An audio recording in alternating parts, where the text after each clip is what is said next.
Hello, everybody. Welcome in. Get y'all's butts in here. Butts in seats. We got a mesh test today.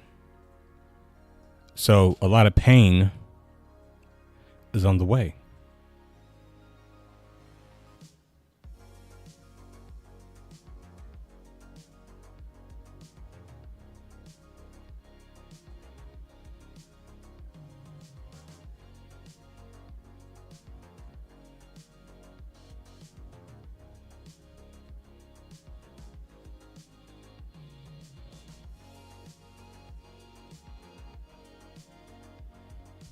Here we got a mesh test. I need butts in seats. Pay attention.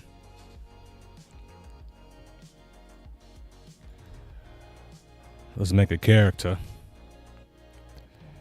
Tim.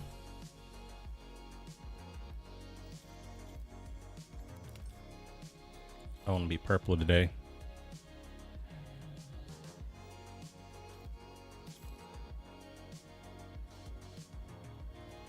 We're going to skip all of that.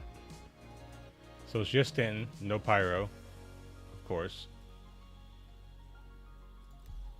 No pyro. It's just Stanton. And we got it on, unfortunately, the new flight model. Did everybody watch the Inside Star Citizen live today? Y'all seen that shit? There's one thing that pisses me off about it.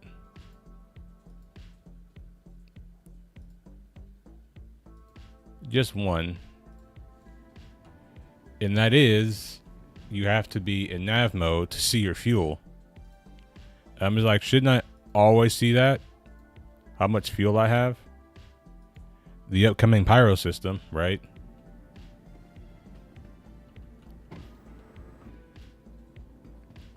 And then they didn't even show, like, okay, here's where we're at with the MR. There's this MR. Did they just not give a fuck? Like, I don't understand what the deal is. Like, why we can't get the MR.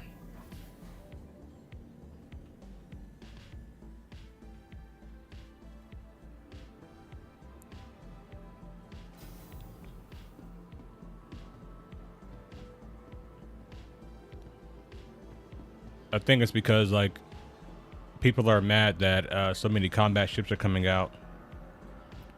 That's what I think it is. So they're intentionally, like, not putting the MR version out so that people won't complain, like, oh, you guys are just putting out combat ships. That's what I think it is, personally. And I think they paid well the tech preview, because I asked Kenneth if he had tech preview in his launcher and he didn't.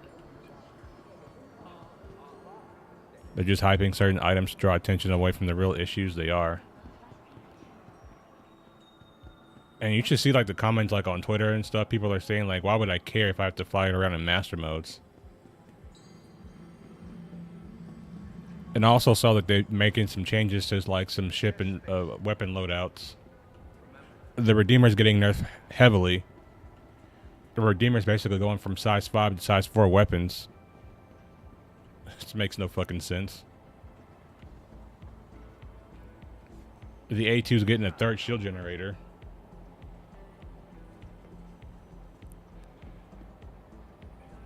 I know, right?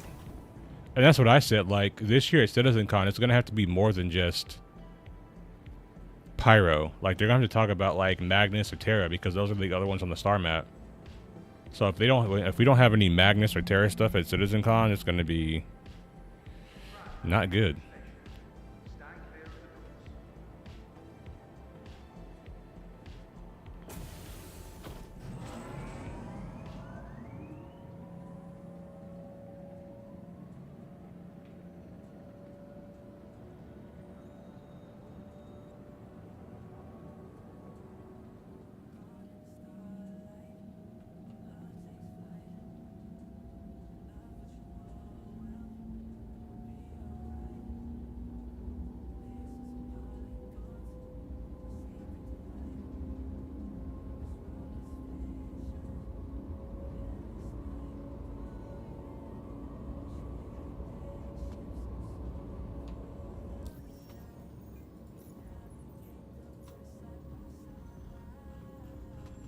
a lot of people on.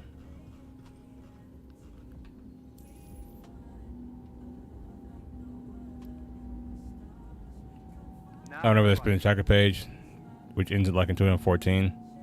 My latest video, every $1 million initially received, they announced a new system where... Oh, wow. I didn't even understand these things take time. And like my thing is like they really shot themselves in the foot by not using an engine like Unreal, because like imagine if they started using Unreal back in the day, like how much better it would be like right now with all the things that are coming out. Like literally everything they want to do in the game, like Unreal has. And there are people out there who are, you know, they're just putting their assets into Unreal, but it still looks really fucking good.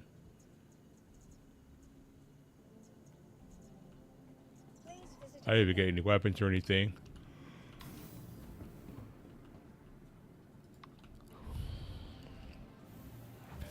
So far it's okay. I just got on. I just got up in here.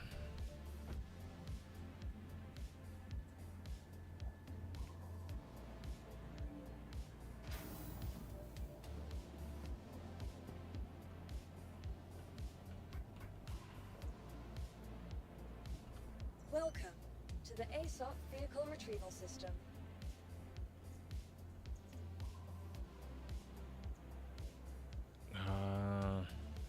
Please visit us again. I wish I could just press I and look at my fucking inventory. That'd be nice. I'll have all my shit from the PTU. Okay, this might not be so bad then. If I still have all my shit, if it just recopied my other PTU account. Just based off that, it should be okay. So let me grab the F8. To the ASOP Vehicle Retrieval System. Yeah, but I mean, like early on, they could have still switched over. Because early on, there wasn't that much in the game.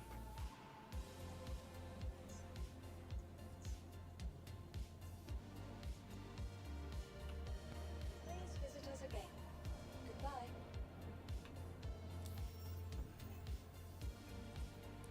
Please visit. Welcome. Oh my god. To the ASOP Vehicle Retrieval System.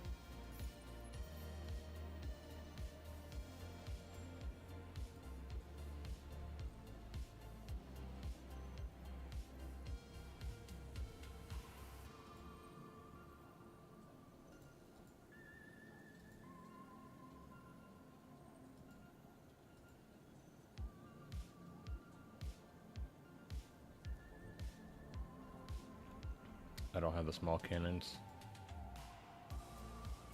I don't have any size 2 cannons.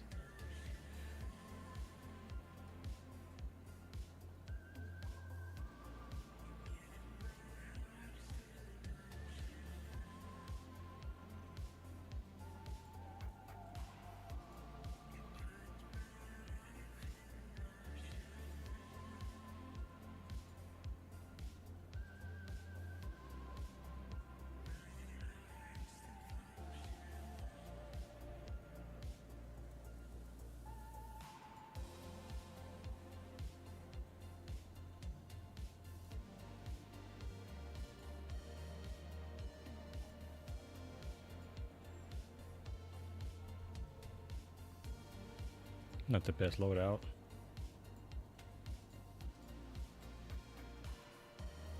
Make it work though.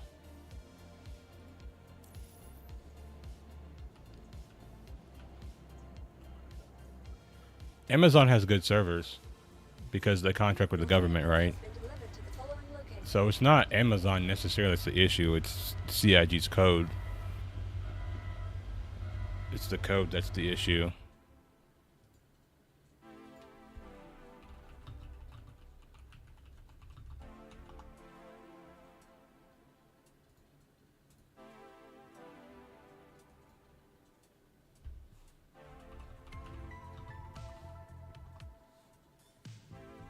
What up, Cannot?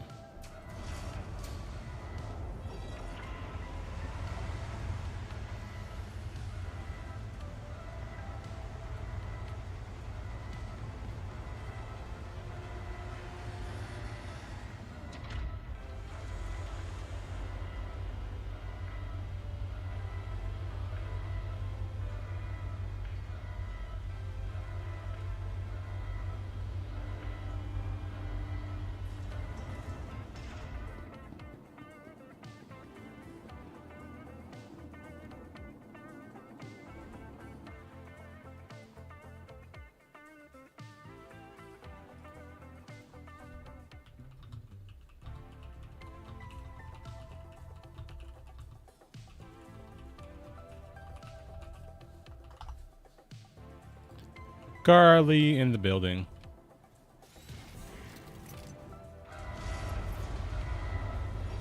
I'm about to say, is my shit about to go down on me?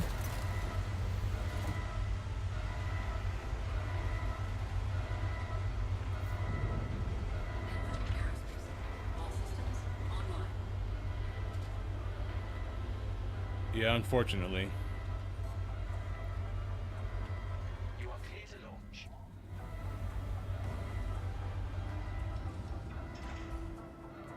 Smack.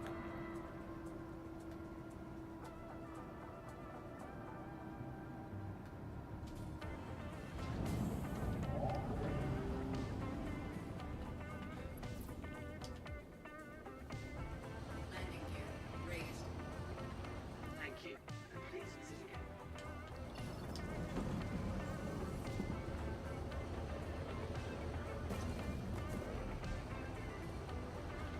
Fortunately and unfortunately, since that means we're closer to 4.0, yeah.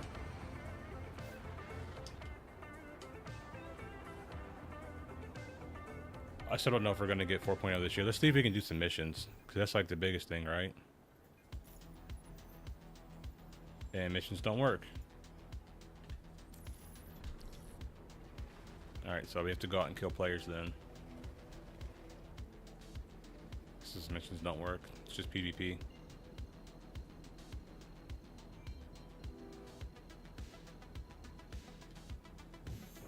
Quantum drive is now on. Quantum drive is now off.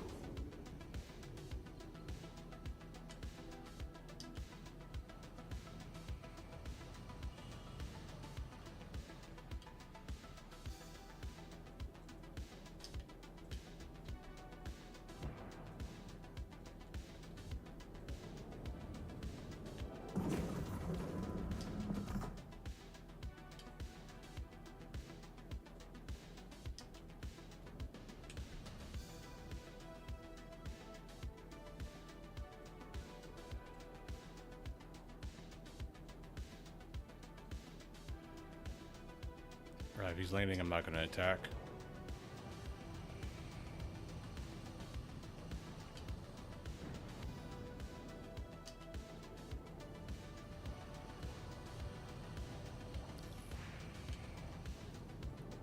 I think it'll happen, but it'll be a lot like the release of 3.18.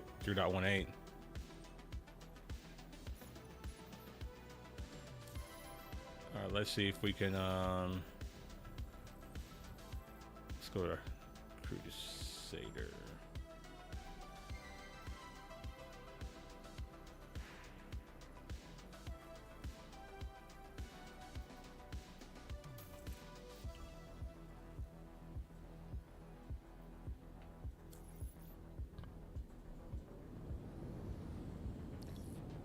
Unfortunately, I never got to see Delmar.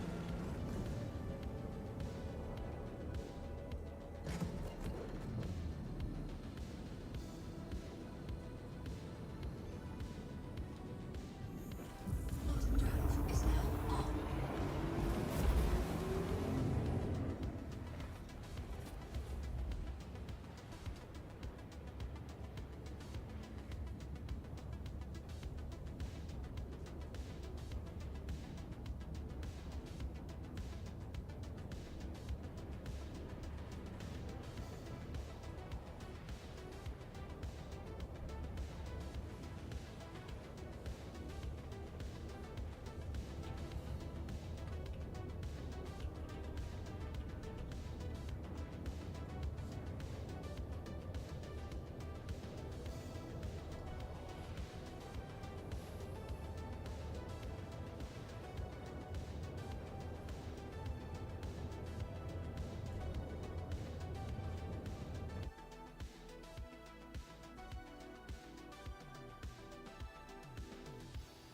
I mean, you're probably right about that. Oh, thanks, Carly. I'll take a look at that after I get off stream.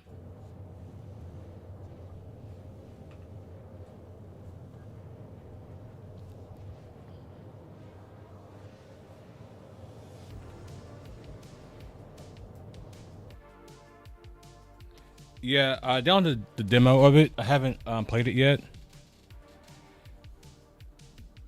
I haven't really messed around with it too much yet. I did open it and just kind of like walk around and see like what it looked like, and they're definitely onto something.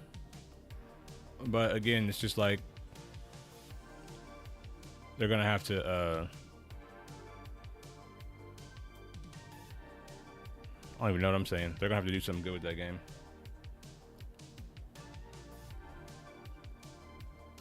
You play them as a buggy mess. Spawn. You first spawn in the ceiling. That's always fun. It's nothing you're not used to though. Spawn in the ceiling. That happens. That happens all the time in SC. Then underground, I spawned and finally got on the ground and got 2 FPS. Damn. It wasn't that bad for me. I was able to get up and walk around and stuff, but I didn't play for like that long. That's other shit I have to do.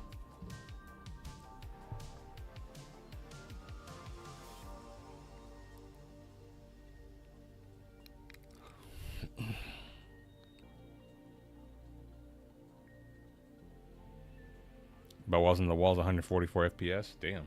That's actually pretty fucking good.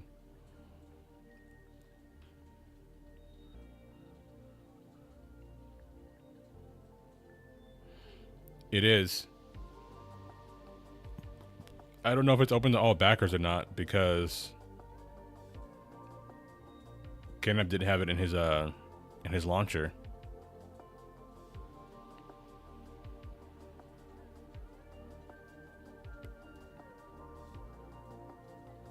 I don't know, Kenneth, maybe you need to like close your launcher and reopen it. Kenneth has the old launcher still. He can't get the new one, I don't think.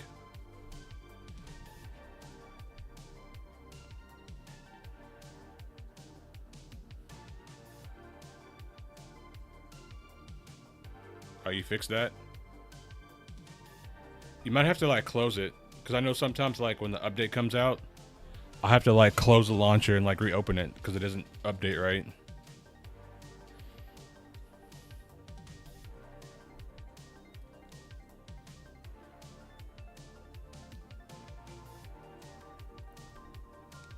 Solinger?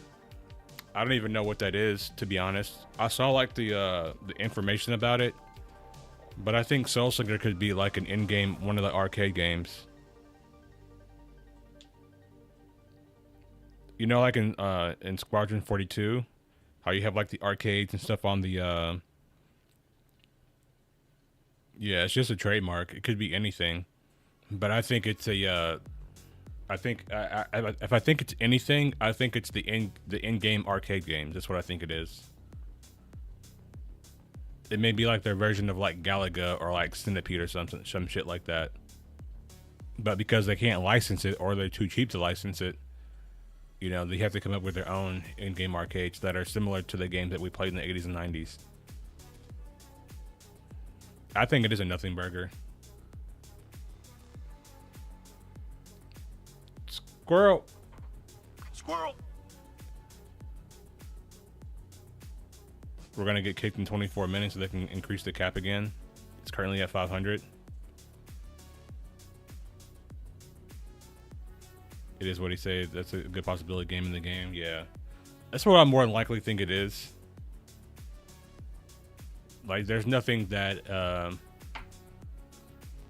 there's nothing out there that tells me that they're making an entirely different game. I think everyone just expects CIG to do the work at this point. That's probably true.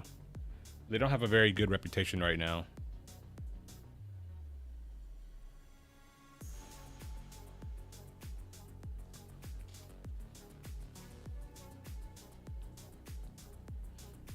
.24.2, I think that's going to be the IAE patch. Or who knows, maybe it'll come out sooner, who knows. Who knows?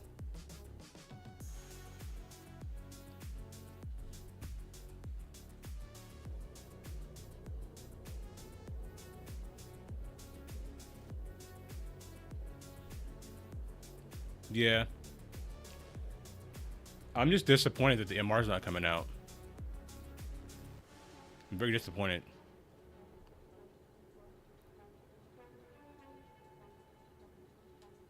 Quantum drive is now off.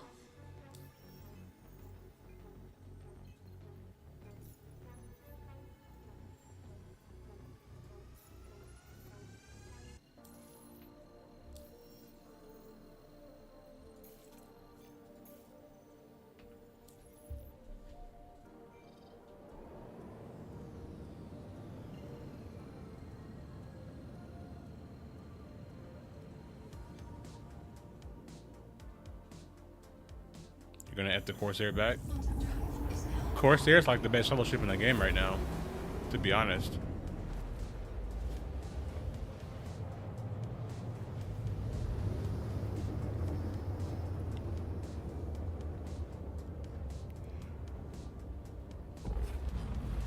Quantum drive is now off.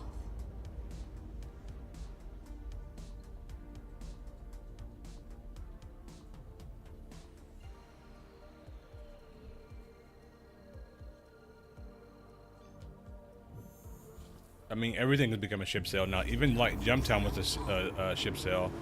This is a tech preview, Max. It's tech preview. It's not head tracking. There we go.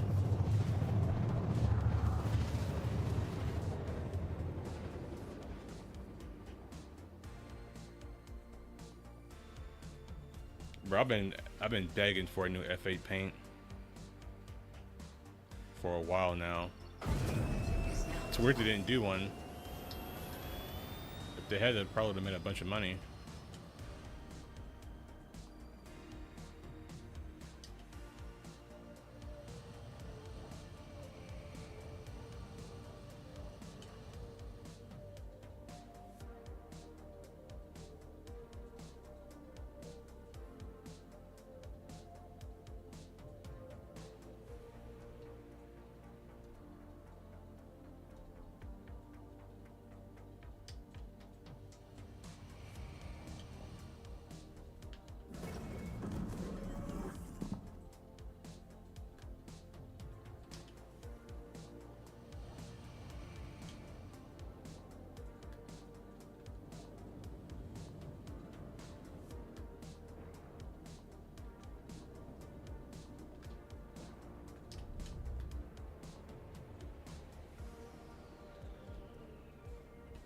Docking initiated. Docking denied. Is everybody just out here looking at each other? Landing gear deployed. Landing complete. Takeoff complete. Engines offline. Yeah. They should just discontinue that ship. It's fucking useless.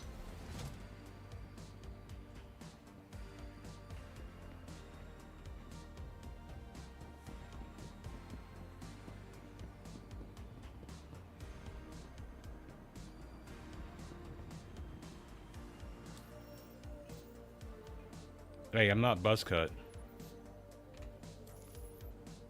My name is not Buzzcut. I don't pad ram. Buddy.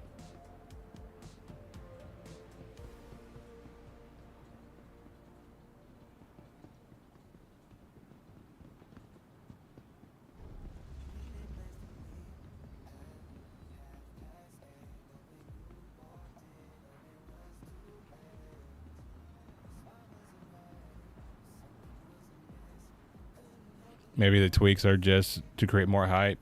I'm gonna buy the Gladiator now. I didn't see the Gladiator's changes. I saw the Redeemer and I was like, what the fuck is this? They downgraded the weapons to a size 4 and gave it 6 size 2 shields. The size 2 shields don't fucking do anything. They're like paper.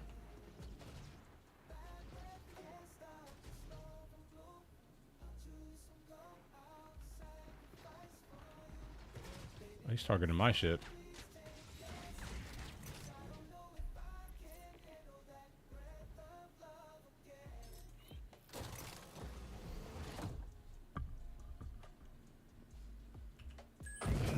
Online. Takeoff complete. Docking initiated.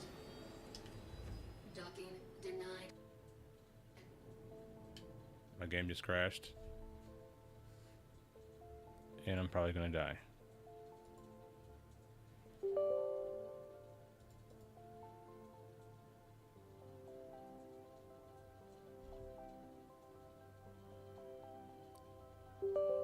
Gladiator has 2 size 4 guns now.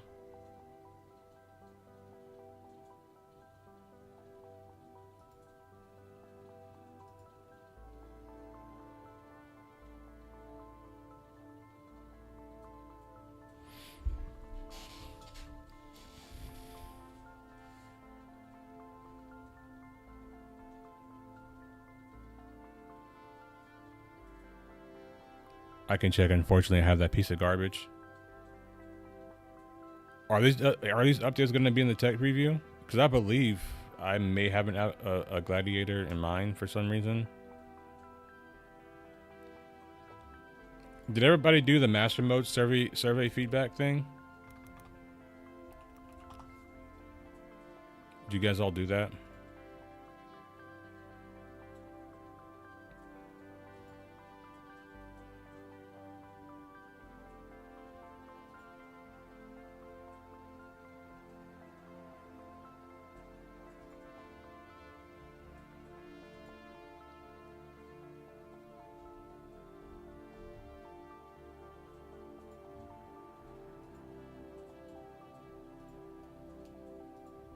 If you guys haven't done it already, I'll leave the link here.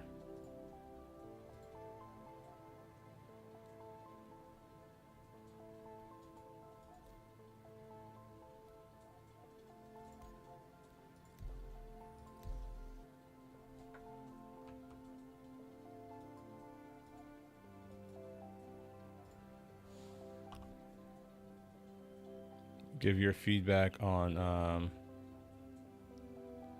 I hate how this little heart thing is like in the way.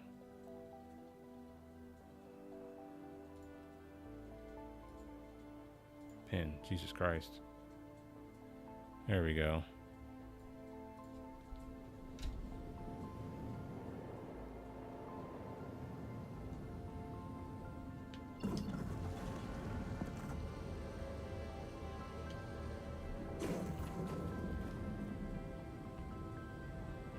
Landing gear deployed. Landing gear raised.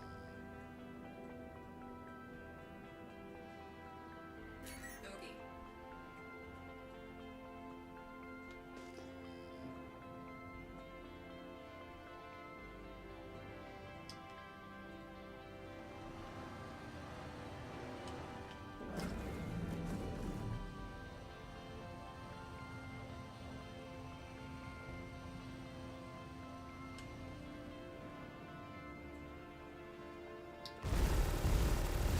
Check fire.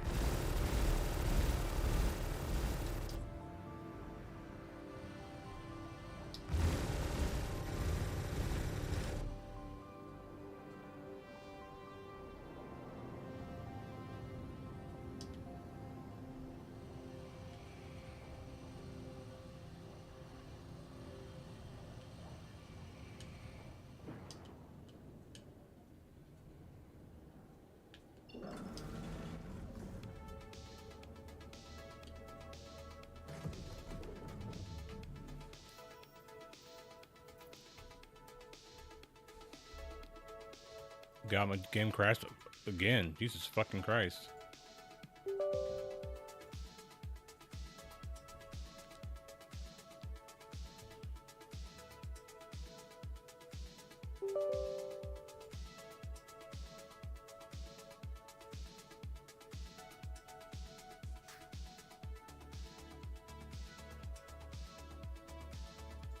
But they did nothing to change these fucking speeds.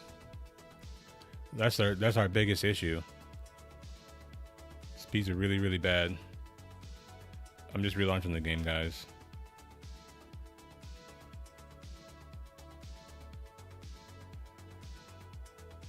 Already knew this was gonna be pain, so alright, man. Thanks for stopping by, Squirrel. Yeah, I'm gonna make a video on it too. I'm gonna give my thoughts and stuff. Because the Redeemer one really pisses me off. Like 6 size 2 shields, like the Retaliator has 6 size 2 shields, and you can take those things down pretty quick. Because most of the time you're going to be fighting bigger ships, right? And you know, maybe they're going to do something with that, but I doubt it. I honestly just doubt it. Like, they're going to do anything to make shields actually matter in the next couple of patches. They're going to gatekeep all that stuff behind 4.0.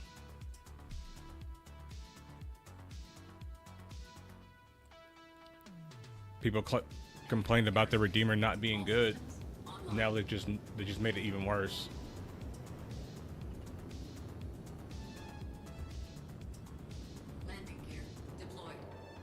I saw it on Twitter.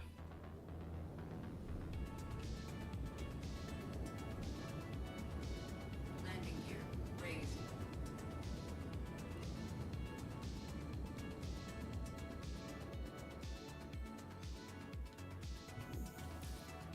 Quantum drive is now on.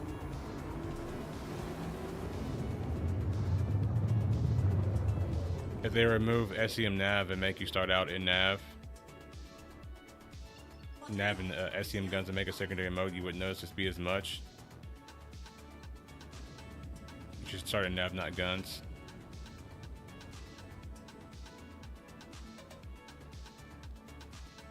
Well, the problem with the speeds is, you know, they're trying to create World War II in space, and World War II in space doesn't work.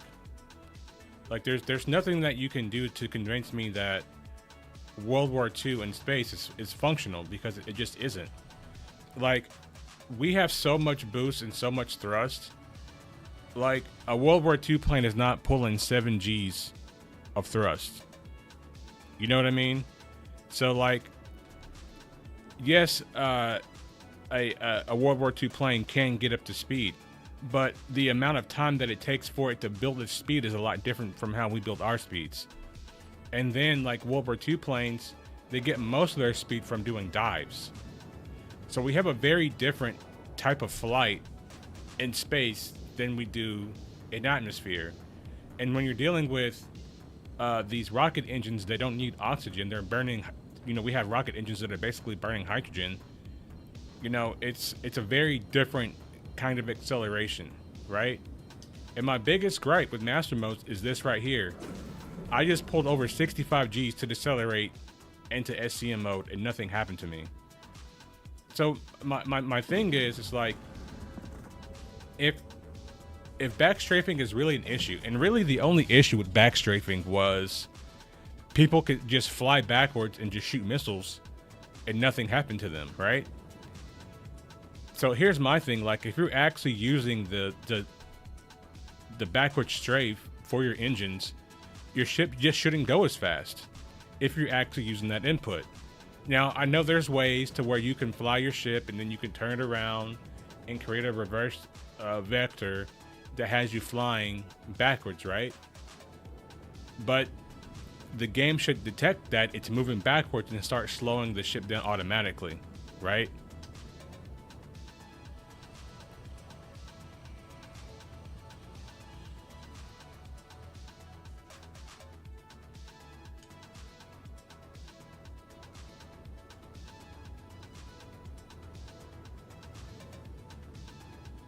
That's the biggest issue. RSI Constellations main turrets will have a 2 size 3s. Yeah, that's a good change.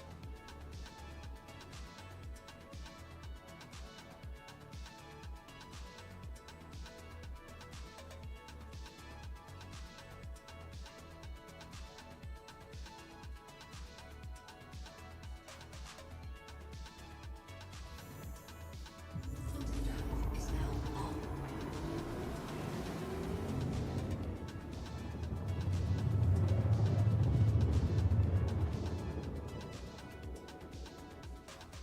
Right? Quantum drive is now off.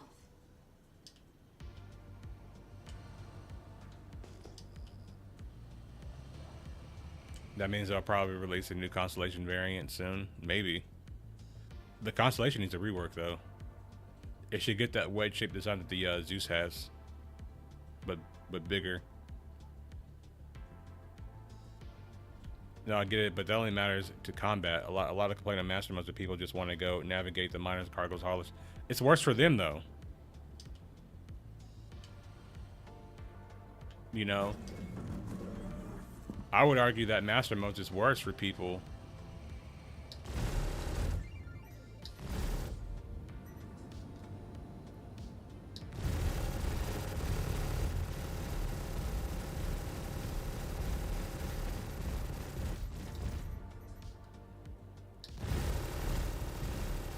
Shields hit.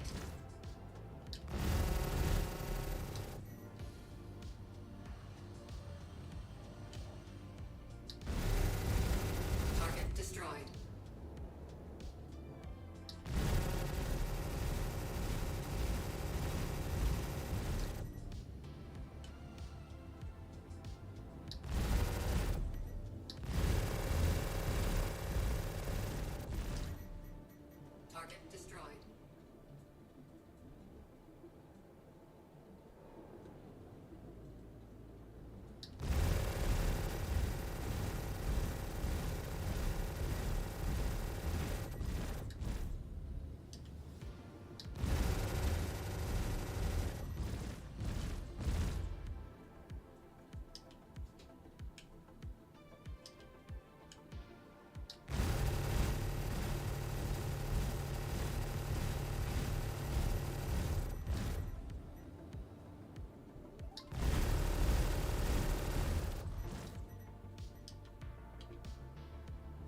And you're gonna get some smaller cannons for this thing. I might pop down to Orson real quick.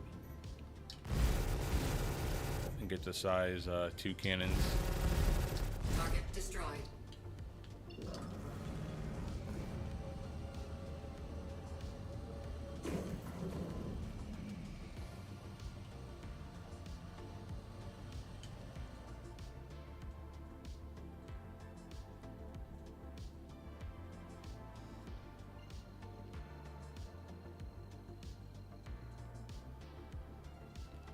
I mean, we'll see how that works with the new MFD changes, but I'm not that excited about the new MFD changes because, like, one thing, I don't know if you guys have watched it, but there's one thing that they said that really just,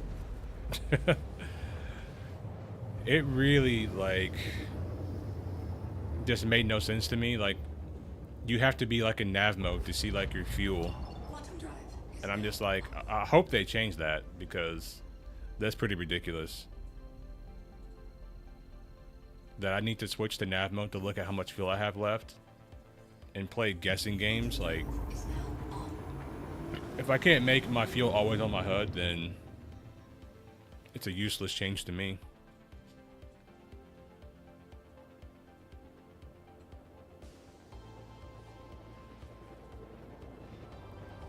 High performance mode, you can't check your fuel, right?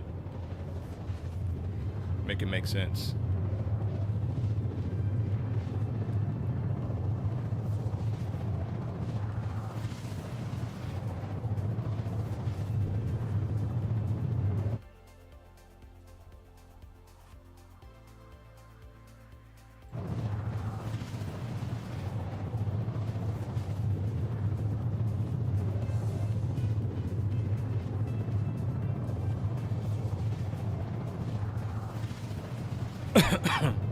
You can't do, like, my thing is, Tim, you can't do World War II in space with rocket engines, right? It doesn't work. Like, we have to understand that the technology is very, very different. Like how the game is, the way the game is designed, right? We have to understand that if I'm in a ship that has rocket engines, it builds power and it uses power very differently from a freaking plane that has a propeller on it. Like, even the way that we shoot at targets is very, very different because, you know, World War II planes, they don't have gimbals. Like, you're shooting literally everything line of sight. There's no targeting system, right? So you really have to get out and lead your shots when you're using one of those World War II style planes. And again, like I said, like, a lot of the energy comes from diving. Like, we're not diving on people, you know, we are face tanking and turning at the same time.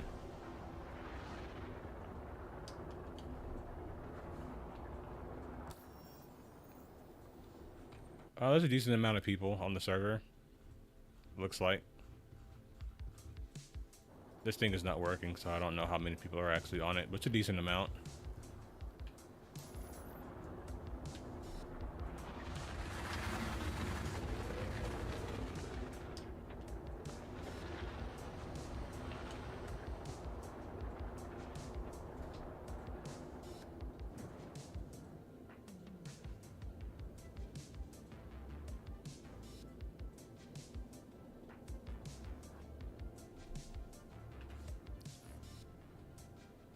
You're right, Carl. It is unreasonably stable, but I have had like several crashed desktops though. But other than that, inside the game, it's actually kind of stable. But missions, they don't have missions working, and that's where we got to actually test it because, yeah, you can put a bunch of people into a server. However, if you are putting them in the server, you have to make sure that they can still actually play the game and just not fly around and look at each other. I crashed twice already. But I am streaming, so I always take that with a grain of salt when I'm streaming.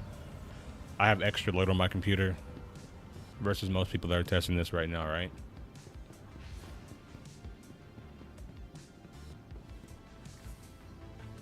Welcome. Please visit us again. Welcome to the ASOP Vehicle Retrieval System. Visitors again.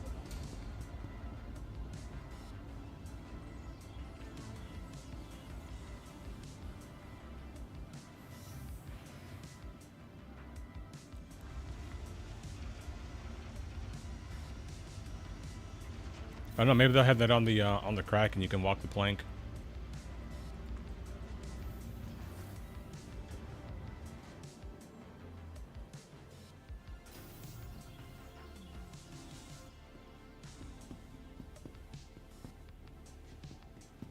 Oh, see, Tim, you're just mean. You just wanna hurt players.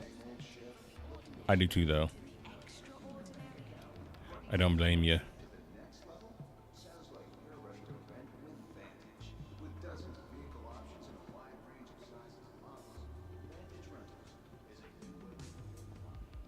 I think they're already trying to take that feedback and apply it, but I think they're applying it in the wrong way.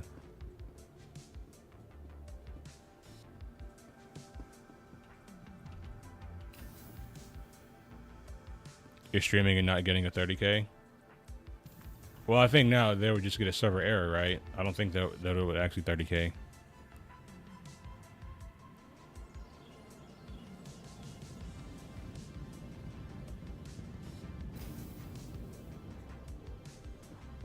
Attach the mass for sales. There's no wind in space though, so the sales would be useless unless you have a fan blowing on them. A friendly reminder to check your personal belongings before and after all shuttle flights, and to dispose of any trash in appropriate receptacles. No stress, no mess. The next shuttle is approaching the station. Solar cells? I guess it would have to be electromagnetic, right?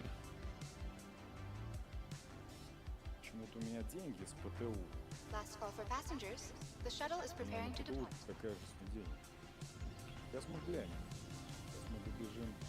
Am I talking Russian? Shuttle will be departing. Меня так обычно весь стрим. Смотри, почти 7. FPS, FPS. Надо где FPS плюс 3. Меня отживает 10-15.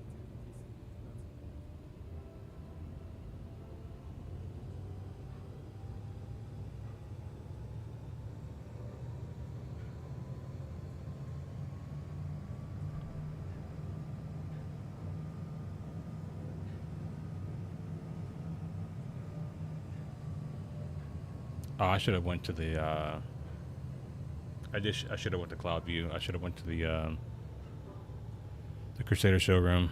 I'll just stay on the train. Magical anti-gravity systems.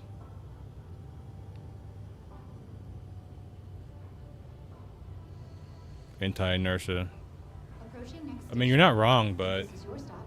Please prepare to disembark. The next shuttle is approaching the station. Last call for physics passengers. in The shuttle is preparing Star to Citizen is not very. It's not really great. Please clear the hatch. Shuttle will be departing. Last call for passengers. The shuttle is preparing to depart.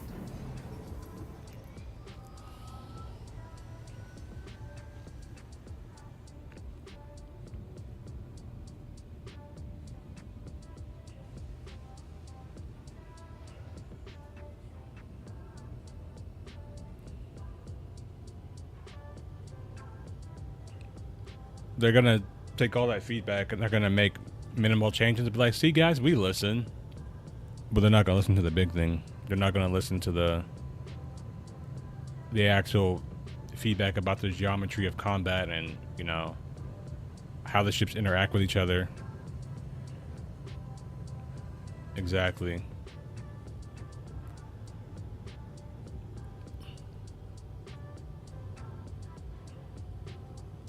I feel like the skybox looks a lot like Starfield now. If this is your stop, please prepare to disembark. And that bothers me because you know how like in Last call for movies passengers. and TV shows and things like that, they'll make like nighttime like kind of like this blue tint to it so you can actually see.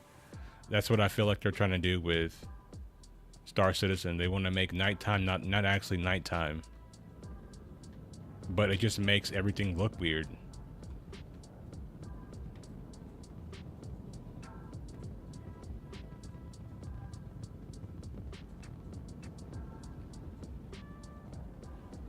No, they just need to understand that, you know, like, you can't do, like, you can do World War II in space, right?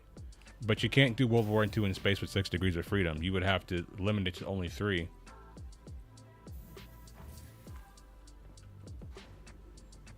That's what you would have to do. And especially, like, especially with the way that we fight now, like, everything's just face tanking. Like, there's like no movement. There's no getting your opponent to try to overextend and merging with them. There's none of that. Essentially. Do they have the small ones here?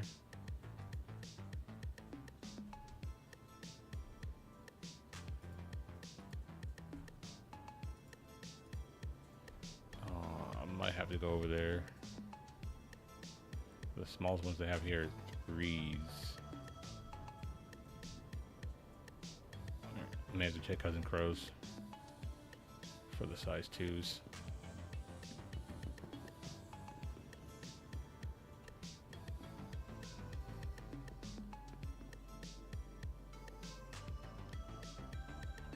I mean, they could just give us night vision goggles. Like, I don't understand. Like, you can just make a helmet that has night vision. Like, it's not, like, that difficult to do. Like, it really isn't. Like, CIG's, like, response was like, oh, they want night vision? Let's just make space green. Night vision. Space is green. Like,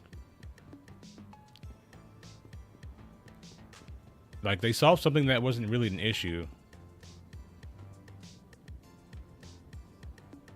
It almost reminds me of, like, when I was in the military and, like, some guy got an award for restocking a vending machine. I'm just like, bro, that's nothing.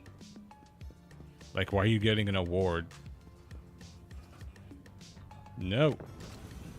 Fucking bullshit.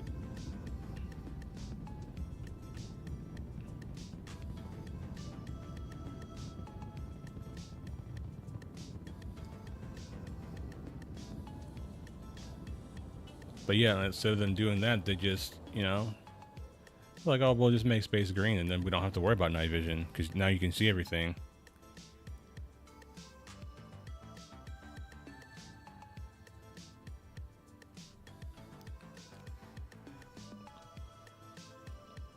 I prefer the infrared style of night vision where it's like kind of like black and white, where it's like more like heat. I like the style of it a lot better than the green. But yeah, based on what we've already seen, because they do have a scope that does have like night vision on it, and it's the green. It's the classic NGV from like the 70s or whatever, 70s, 80s or whatever.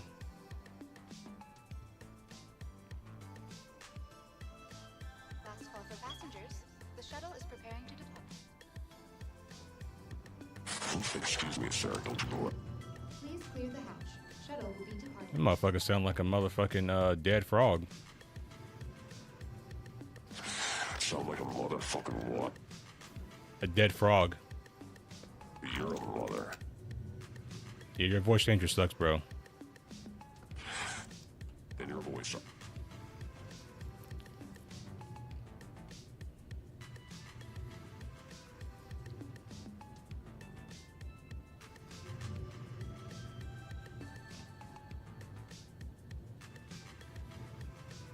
They are old people. Look at Squadron 42. Yeah.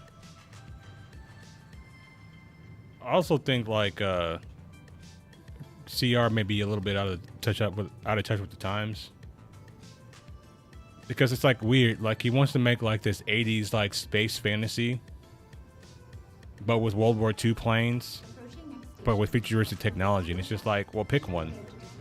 Is it 80s? Is it 80s fantasy? Is it World War II? Or is it futuristic? Pick one. It can't be all three because that's never going to work.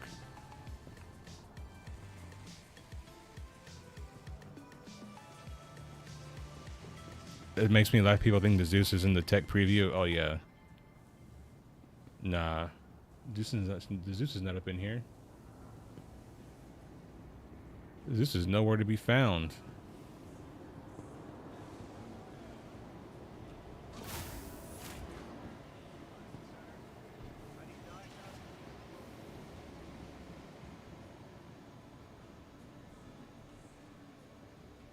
Damn it, you just pushed me out of the way.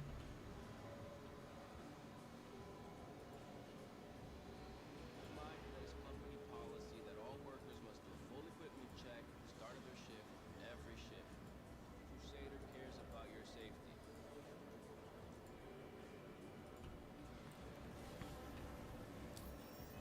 You want more real flying and those people speed limits in space.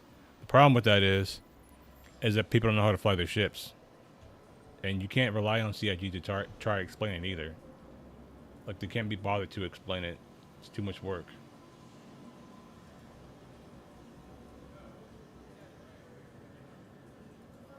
Hi. Let me know if there's anything I can help you with. Just a heads up that we are still looking for volunteers to help this year's charity grow. If you'd like to participate in The terminal over there has a few more items than what's on display. I did say that shit right. And that was my biggest argument that I was making in my most recent video. And people are like trying to gaslight me in the comments. They're like, oh, well, you just want to. I'm like, no, I don't. Like, if CIG, like, the thing that you want to do in a game is you never want to bring down the ceiling. You want to bring up the floor. Master Modes, in a way, does both. It brings down the ceiling and it lifts up the floor.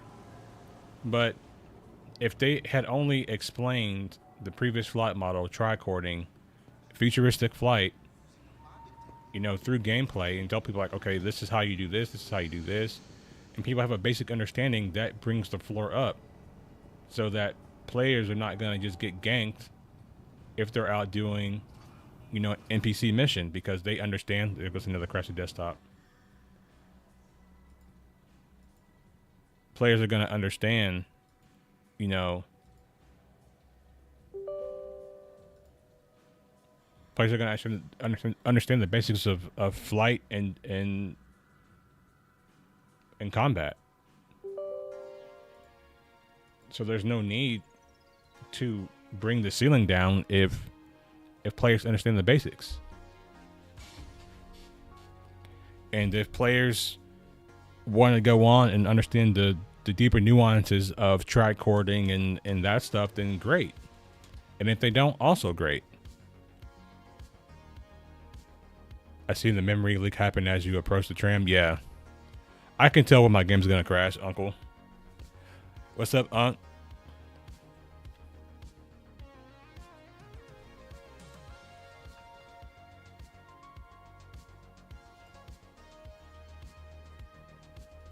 So like my third one.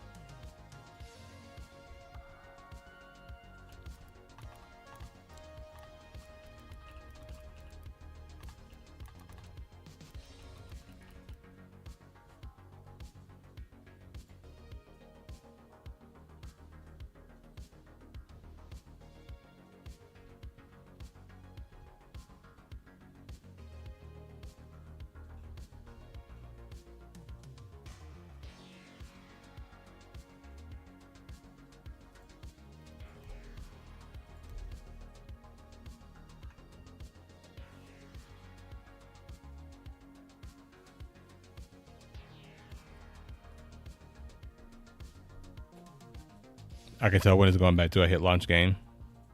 Gonna grab a smoke break. Don't smoke too much. We need your lungs. We need your lungs healthy. Unless you're smoking Mary Jane, then pass that shit.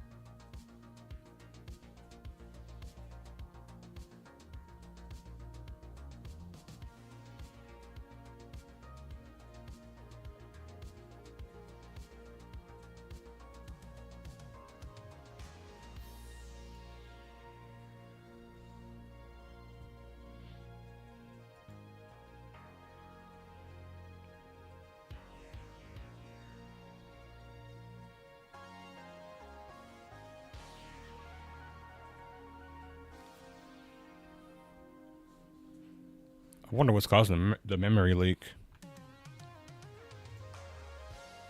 I'm just going to do my due diligence to make sure that it's nothing on my end.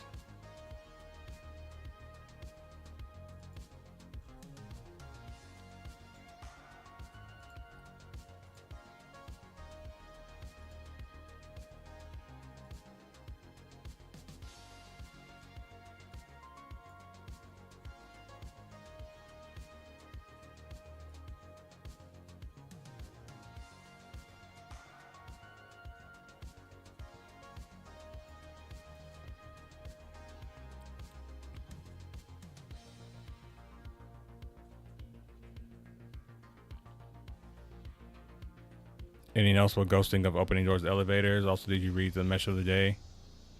For the things to stay away from? Nope, I didn't read.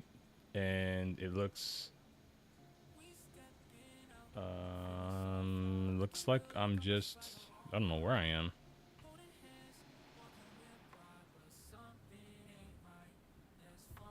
Yeah, something is definitely not right now. 'Cause I'm just like... I'm gonna relog.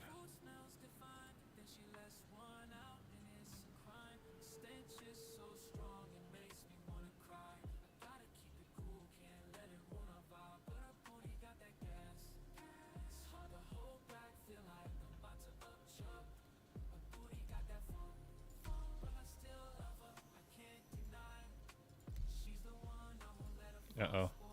I think I'm cooked, guys. I think your boy's cooked. I think I'm cooked. Or they might be doing what Carlos said earlier, switching the player counts, making them bigger.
Yeah, I'm not even getting any,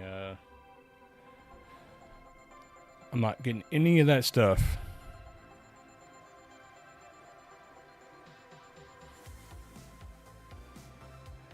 I don't know. There's a lot, though. I can't even get back in right now because, like, I've been cooked.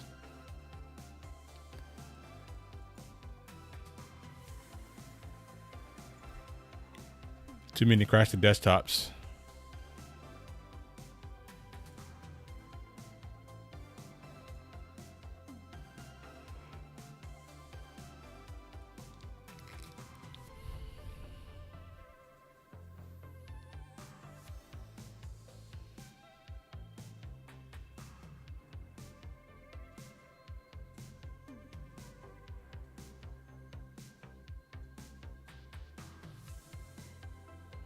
$498. That's not bad.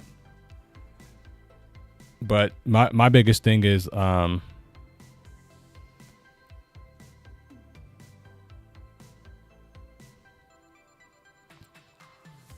hit cap a few times and they're increasing the cap. Yeah, I can't even log in, so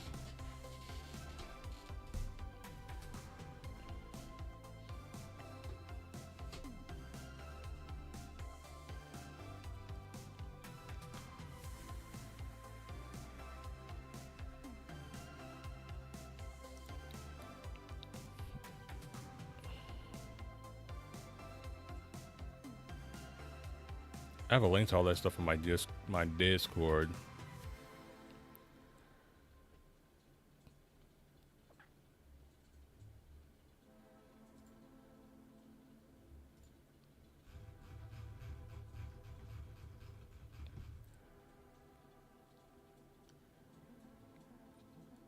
3.24.1. That's not what I'm looking for.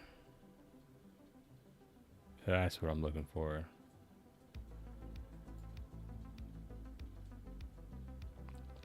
Matchmaker is now off, starting. Okay.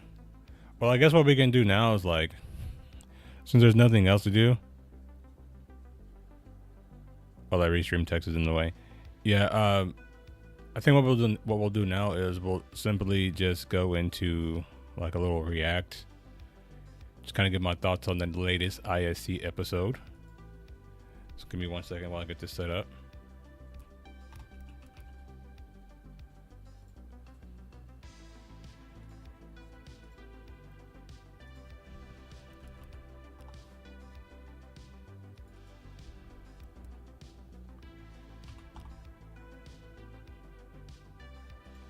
First introduced to last year. No, Jared.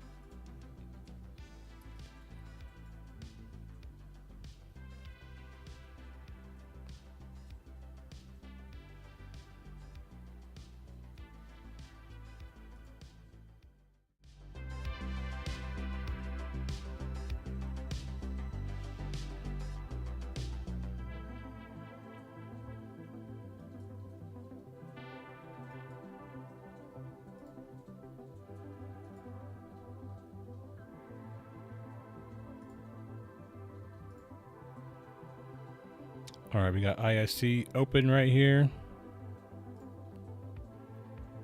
Let's get this thing a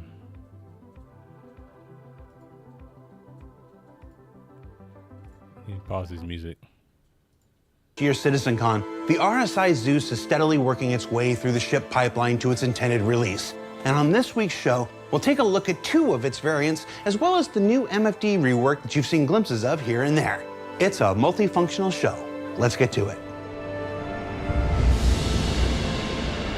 I'm still on about the fence behind the Zeus. I mean, the Cutlass is more of a viable ship if you're solo, but I'm a Drake fanboy. Yeah, I think, you know, the Zeus has some advantages, but the only Zeus that I want is the MR. Like, I don't think the ES is going to be better than a Cuddy Black. You know?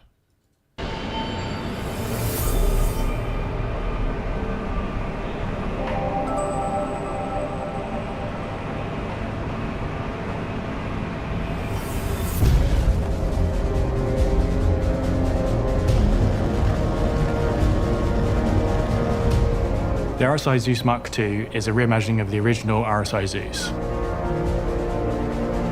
The Zeus was the first mass-made human exploration Where's the ship that MR, was capable sir? of doing quantum travel.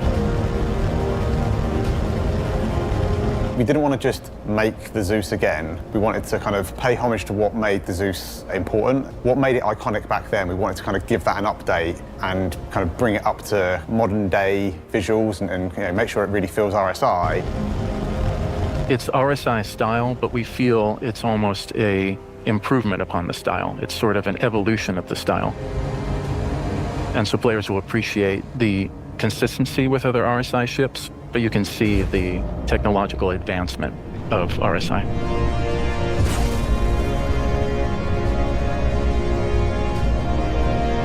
You may remember the Zeus from our episode in Jump Points a few weeks ago on Inside Star Citizen. It was very good. It was very good, Jared tells me. The Zeuses are a great... Where's the MR? Like, is the MR that much different that they need to do like an entirely different design with it? Like, what's going on? You know what I'm saying? We didn't even get like a little sneak preview. Like, oh, here's where we're at with the MR. Like, it's kind of like, for me, it's like the same thing as the ES, right? It's like, oh yeah, we're gonna put these 3 ships out there. We're gonna put these 3 ships out there, but only 2 of them are gonna come out.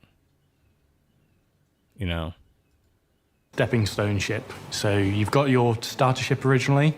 You've dipped your toes in. I would honestly argue that if it was in here, they'd probably have sell more because of hype, right? A few gameplay loops and you just want to be able to do a bit more. The Zeuses allow you to do that with some friends. So yeah, it supports up to 3 crew members, but you can fly it yourself if you want. And if you've got a buddy, they can man the turrets. The Zeus's, for me, are probably some of the best looking ships we've ever produced for Star Citizen. I think they really set a new visual standard in both their shape and style. So when we release the Zeus, it comes with both the ES and the CL, both together in the same patch. The ES is the exploration-focused variant of the Zeus, so it has a modest-sized cargo bay, larger hydrogen and quantum fuel tanks, a larger radar, and a more spacious living area. The CL, the cargo version, maximizes its cargo capacity. It does that by shunting the sort of central bulkhead towards the front of the ship, so that increases the cargo capacity from 32 to 128 SCU at the expense of just really cramming in the living quarters to be much more compact.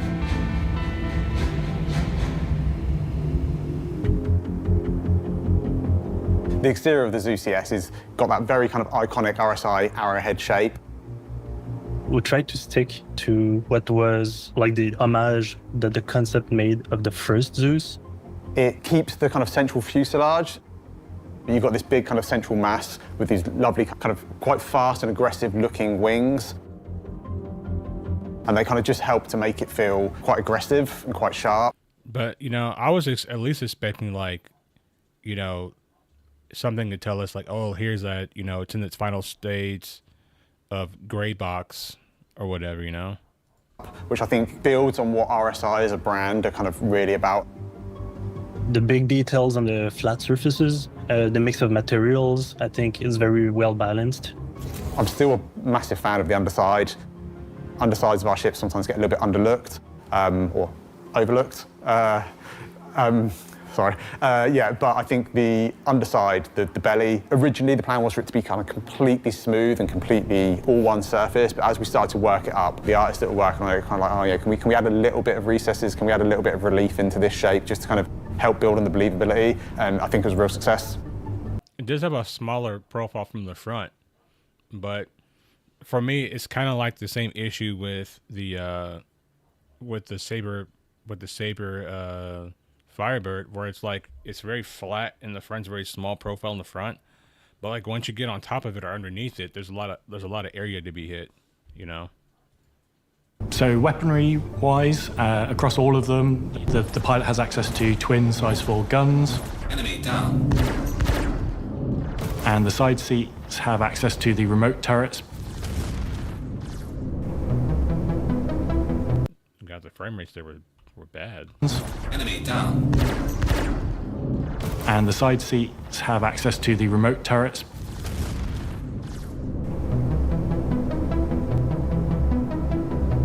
When we look at the difference between the ES and the cargo, with the cargo we wanted to add a little bit more structure and believability into the exterior of the ship. Gave one of these away this already? Is supposed to carry a lot more weight, so we wanted to kind of bulk up. Damn, to think about it like this, bro, like I gave one of these away and like the person who got this ship is going to get their ship before I get mine. That's fucking crazy. The main structural points. So we've got some large additional bracing down the center. And then the other thing that a cargo version is going to require is some additional thrust. So we want to kind of bulk up the main thrusters at the rear that allow you to kind of take off. And those kind of downward pointing thrusters have grown in size and add to that believability that, you know, this vehicle can lift a bit more weight than the base version. Yeah, but I mean, it just, you know, I'm just a little bit salty, that's all. I'm a little bit salty. That's it. To me, it's not that big a deal. It's just like, you know, like, I really wish they would have just, you know, pushed through and gotten all 3 out at the same time. But it is what it is. The thing about the thrust and the weight, like, thrust and weight don't matter in this game because there's no actual, like, real physics, like, for weight in this game.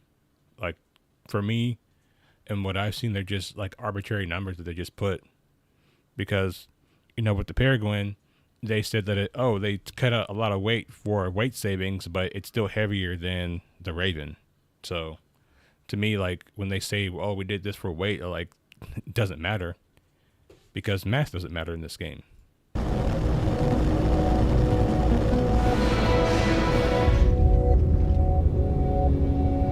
So if we start at the front of the ship, it's quite a tight space. One of the things that we kind of really realised early on with the vehicle is that we crammed a lot of stuff into the space that we had to play with.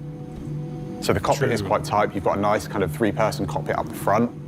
And the seating arrangement echoes that kind of arrow shape that we see on the exterior of the ship. And that just helps to make the pilot have the important up front seat, but also just ties everything together a little bit, which is lovely.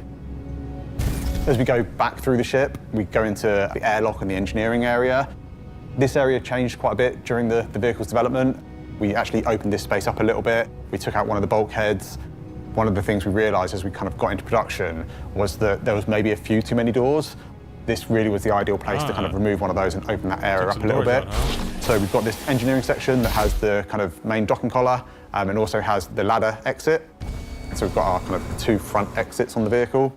And then as we go back through the corridor section, we have like a bit of a crossroads. So you can either go into the kitchen area, which still has its nice window and looks out and it's beautiful and perfect.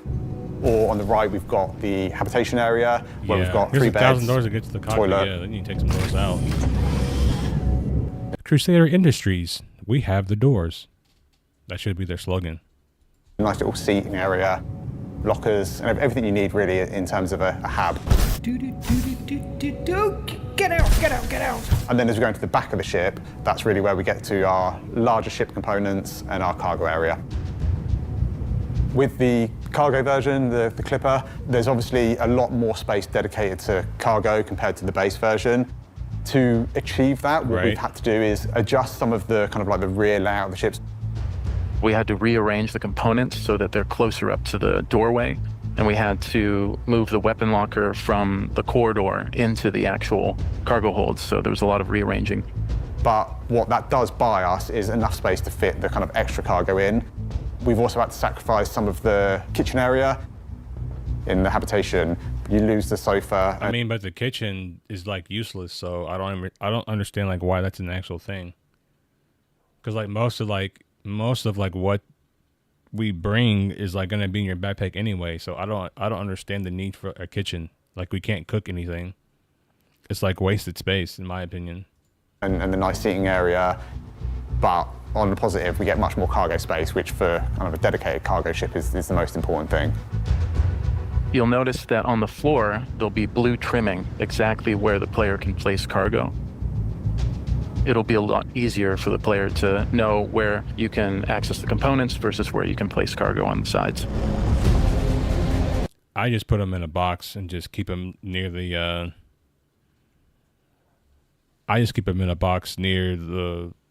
either in my backpack or a box like inside of where the cockpit is. This has been a great first full ship from concept to release for the Montreal vehicle team. This is one ship that took an entire year to build. Like the amount of work that goes into these ships is insane, both in art and design. They built on kind of what they'd learned with the cutters and really just done a fantastic job in taking what was the original vision of the ship and really delivering it in something that I think it looks great, it should play great, and I think they just did a fantastic job across the board. To me, the final product shows there's nothing in any other game that can come close to the level of detail, the amount of thought that got put into every button, every component bay, everything, is in its place. So the Zeus is another great addition to the fleet of ships in Star Citizen, and being RSI, it obviously has that special. Bet logging is one of the most requested parts of the game. Having to have properly intermittent, it's one of the biggest game breakers. You think bet logging is a game breaker? Touch, sharing the name with our company and founder, and we are excited to see this ship set foot in the verse and push along the RSI style ahead of a big year for. I like how they're like flying. Special touch, sharing the name with our company and founder, and we are. I like how they're flying right here. Like if you fly near this Hurston building, you get impounded. Oh man, like yeah, it'd be nice if we can actually fly around Hurston and do different things, but you just get impounded everywhere. Excited to see this ship set foot in the verse and push along the RSI style ahead of a big year for RSI ships. Ships don't set foot, John. They fly. Got their feet. Just being argumentative.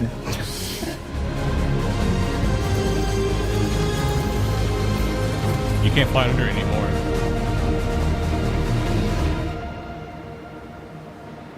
The MFDs and the ship HUD and the PU, it's old. And the actual UI itself is very small. One color, they're all in one color. Text is too small to read. It's very samey, right? It has a bunch of stuff on it that you don't really use. Not very new user-friendly. Any user-friendly. Yeah.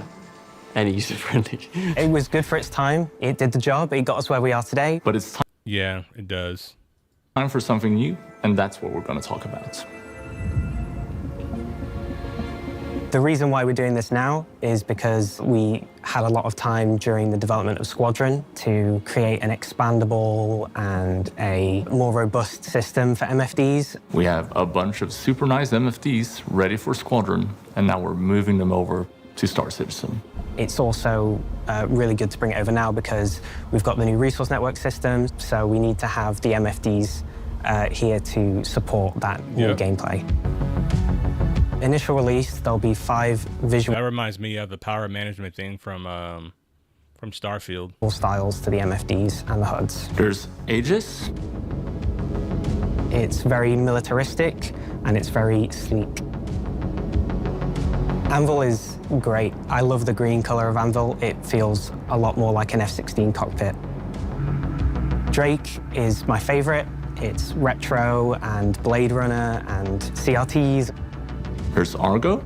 It really feels like a piece of industrial equipment, which is what the brand is going for. And there's the generic style that will support all the other ship manufacturers for the time being. For this release, the MFDs are getting 9 different views. Oh, how many is that even? Well, let's go through it.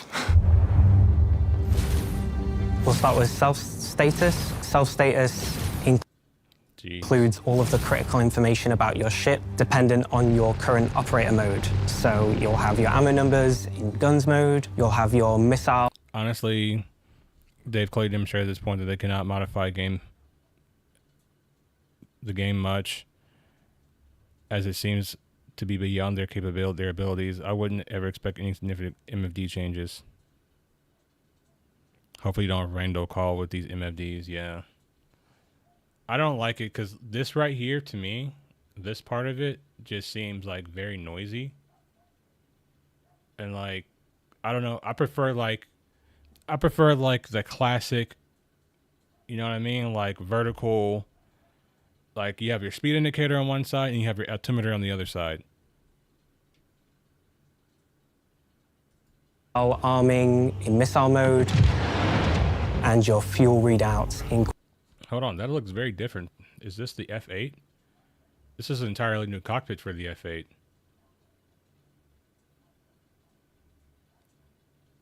You can kind of even see here that the MFD screen is not fully in the thing right here. You can kind of see how it's like cut off at the bottom.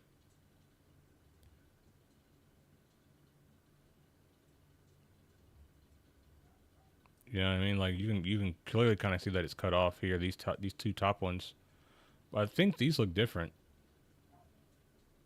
In operator mode, so you'll have your ammo numbers in guns mode, you'll have your missile arming in missile mode, and your fuel readouts in quantum mode. This is the big issue for me.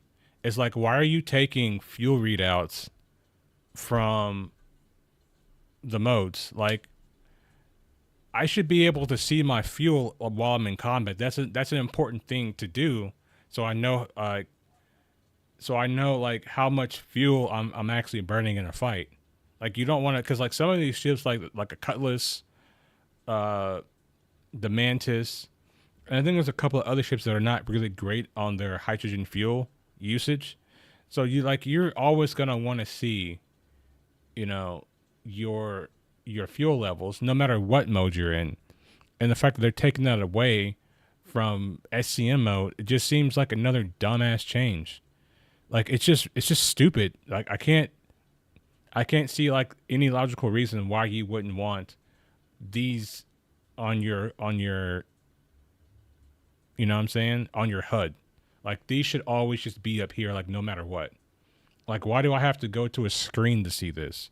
This should just be up here on my HUD, and I should just be able to see it at all times. You know what I mean? There's also a unique version for turrets as well. We have taken away a lot of, well, faff from there. So this is simpler than before. It's more condensed and it links into the new systems that have been developed in terms of vehicle features. For example, it shows your updated gimbal modes. And it also shows your current weapon group, which is a new thing as well. Target status is the same thing, but it gives you the information about the target that you have currently selected. It's mostly going to be, for a lot of players, the ship holo. You're going to want to see, am I dealing some damage or not? You will also have the emissions, so you know what missile to use against them. And you will see their names, so you know that you're not shooting the wrong person. It's not as much information, because obviously... What they should just do, right, to make partying easier, they should just adopt something they have in Arena Commander, and that makes your party green. You know what I mean? Like, if they can just make the party markers green for your party, and then everybody else, like, even if your party member has a crime stat, they should just make him green because he's on your team, like, no matter what. So that would make all of this stuff easier. If you want to see how much ammo they've got, you've got to scan them. But it will show you their health, it will show you their faction, it will show you their velocity. Weapon config is entirely new. It links into the new weapon grouping system, so it will list out every single weapon on your ship. The ammo that you have, they'll light up if they're selected, and also it allows you to assign them to one of 4 custom groups, so you can have any combination of weapons that you want firing at the same time, and it makes it easy to see which group of weapons you're firing. And if you just don't assign one of those groups, if you feel like, well, 4's too many, I just use 2 anyway, well, you can just assign to 2 of them, and you'll be fine. No, this will be valuable. You never do that in Star Citizen. You always use all of your weapons. There's never a time where you're like, oh, I'm just going to use 2 of my weapons. No. Chances are you're flying a Corsair, or you're flying a Connie, or you're flying an F7A, or you're flying an F8 because it has a ton of fucking guns on it and you want to use them all. So the player can, in combat, switch between different modes depending on kind of distance and what kind of weapons they want to use. I really hate the word On a mode. day-to-day, you might be tracking down a particular target. It is a subject of a mission, and you know that a certain weapon is going to be more effective against them than another, or a certain weapon combination is going to be more effective. You can stick them all in one group and have quick access to that. That's not how people play the game, though. Like, people play the game, like, based on what the meta weapons are. Like, there is, like, no, like, oh, we're gonna look and scan his ship to see what weapons or what he has on his ship. Like, we don't, like, that's not how we play the game. We play the game based on what weapons do the most DPS. Period. That's how we play the game. Right now, cannons are the meta. So everyone's gonna be flying around using cannons. Whether that's Omniskies, F-1233s, cannons are the move right now.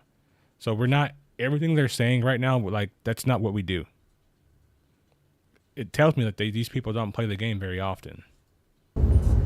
Shields is pretty much the same as what it was. You can control each of your shield faces if you have 4 shield faces. If you have 1, you can control the whole thing. And it gives you a reset button, so you can set it all back to default, and also you can see your total shield usage out of the maximum. For the time being, this is going to be the same thing that you're already used to. And along with that are scanning and communications. Scanning's been moved from the HUD to an MFD state. For new screens, the biggest one is power management. Engines on. It's a simplified version of what you'll find on an engineering Go back. State. For new screens, the biggest one is power management. Engines on. This shit is straight out of Starfield. Like, we've gotten the little scan, the zoom mode from Starfield. the precision targeting, and now we have this little bar thing from It's Starfield as simplified version of what you'll find on an engineering terminal, but it's for sort of daily use for the pilot. It's using the full power of the resource network system, and it gives it to you right there in the pilot seat, so you can do the full assignments as you like them. If you're I imagine they don't even add a landing hologram for surfaces like dangerous. Yeah, third person is totally realistic. Yeah, flying solo. They could just call third person drone mode and just be like done with it. Like, but you know. This is also where you will see your emissions. So if you're doing anything stealthy, you go into power management, you set your settings to low, and you will see your emissions adjust accordingly. You can turn on and off different systems in the ship. You can apply different levels of power to. What they're not showing us though is something that happens to me a lot, and whenever I fly the Firebird, for example, you'll have like all of these giant F icons everywhere, like F this and F that. If they can actually make it like this, where I don't have like these F things, like, because for me, like having like those F icons like breaks the immersion. And so like, let's just say you have an F icon for exiting ship, but you want to change something in your MFD, so you have to like look somewhere else that's not where an icon is, and then use your mouse to scroll in and do all that stuff. Each system, you can see your total output. Destroy, I mean, the Zeus is cool. You know, I like it for what it is, but I would prefer if all three of them were coming out, because I have the MR. I didn't buy all three. I'm not rich enough to do anything like that. So, you know, I just hope the MR comes out relatively soon. How much you're using, and you can also out. see different status readouts for those systems. So if something is run out of power or it's offline, it will also represent that on the power management MFD. Engines off. Along with that is the diagnostics view. The diagnostics view is where you go to check in on your ship. If something's not feeling right, well, maybe check diagnostics. It will show you the wear that component is taken, as well as its current health and its status, whether it has any errors, and there'll be a summary at the top of the screen that shows you how many of your components. I don't think they made the MFD small enough personally. I want to wear bifocals while playing. Have errors. And last, what I'm really excited about is the configuration screen. It takes a lot of the settings that were hidden away in the options menu or just in the back end and puts them right there for you to toggle in-world on your MFD screen instantly. The configuration view is great. I hope they're not going to take away some of the keybinds though. Like, you can't do that and take away our keybinds, because sometimes I like to switch between lead and lag pip. You can now turn off unwanted UI if you really wish to. You can turn off the cast, which is my favorite part. If you have screens on the top left and top right of your screen, then you can turn off those casts now to clear the UI a little bit. So this configuration screen allows you to configure a few aspects of some different MFD states, as well as what goes on your HUD and how that looks. You can finally control what goes on our HUD? We can finally control what goes on our HUD. I mean, Destroy, it's not out yet, so I will wait until it comes out and you see a review of how it flies. Because I bought mine based on not thinking that Master Modes would come out as quick as it did, but, you know, I didn't think Master Modes would be coming out until maybe like next year, so I was like, maybe we'll have like a little bit of time to fly in the old flight model before we get Master Modes. So I kind of jumped the gun a little bit, so to speak, but if I knew Master Modes was coming out, I wouldn't have bought one for myself. I would have waited until it came out, flew it, and then decided if I wanted to get one. Yeah. So let's talk about the HUD. Using the configuration screen, you can choose whether or not you're showing your MFD casts, which are simplified and more tactile versions of the self-status and target status screen. Functionality-wise, it's stuff you know already. You have your velocity, you have your afterburner, you have your annunciators, and you have different indicators. For the first They show critical information when you can't look at your dashboard in front of you. So if you're in a fighter and you're looking up in the sky, you can still see that, as well as allowing you to still see that information when you're in precision targeting mode. We've decided to clear up all of the nonsense we have in the middle and kind of make it out of the way of the middle of the screen. So what took so long, Joe? I'm sorry, it wasn't me. Oh God. We've also done a little bit of work making. Yeah, before you can kind of like know what a ship was going to do based on the stats, right? So before, like, they would make a ship and they'd be like, oh, its speed's going to be this, and, you know, its maneuverability is going to be this, so we know. But with master modes now, it's just like, I don't get excited for any ship. This one right here, that could be the Ironclad. Yeah, it looks like an Ironclad right there. I was kind of thinking what it is, too.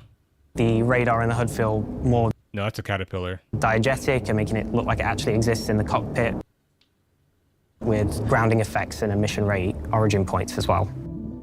It all just feels so much better. It feels real. So with this new ship and vehicle HUD, it's just going to be a clearer experience overall. It's going to be clearer in the sense that you don't have stuff in your face all the time. It's going to be clearer in the sense that you can actually read the UI. So I think you'll be very happy with it.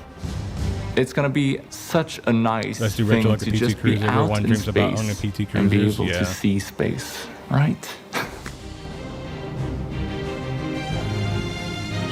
So what did we learn this week?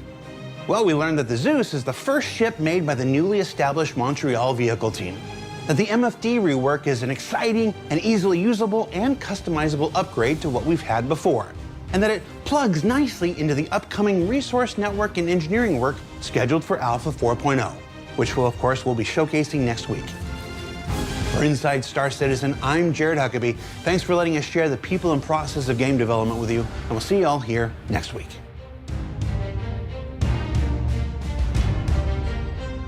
Alright, so that was ISC for this week, guys.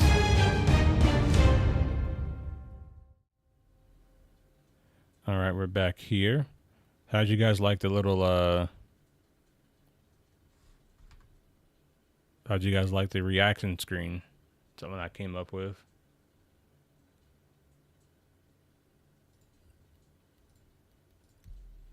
Let me restart the game. Let's see if you got some more servers up or not. What did we learn? LCD screens will be everywhere in the year 2954. Pretty much. I just hope they get rid of that fucking CRT thing, the filter they put all over all of the terminals. That's just annoying to look at. It's like, bro, we're in the future. Like, why do we have CRT screens still?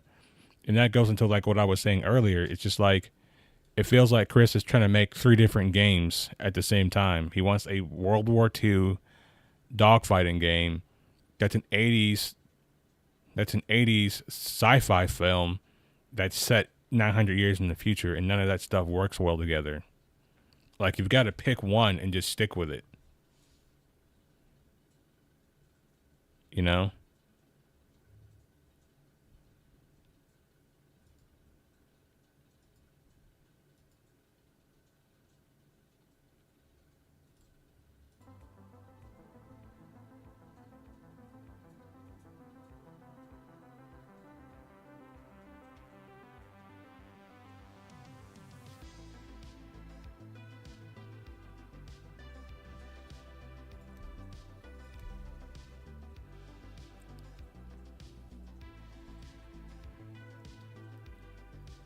Like, in my opinion, like, you can't have World War II, you can't have 80s sci-fi, and a futuristic thing all working together at the same time.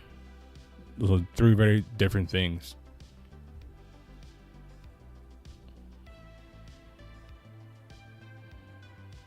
I got a Hemi with straight pipes that makes anyone smile. Maybe see how you should add VA sounds to their ships. I don't know, man. I think the RB sounds a little bit better. The RB's the best sounding engine on the planet. There's no engine that sounds better than the RB. And you can't change my mind.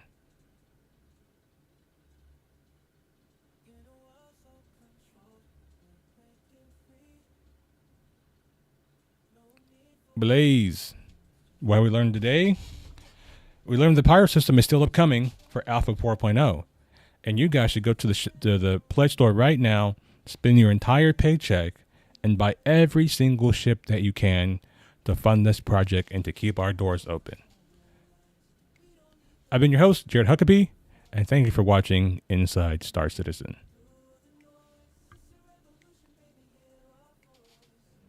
Hey, how about straight up farting sounds so we can show in the galaxy? Now there's an idea.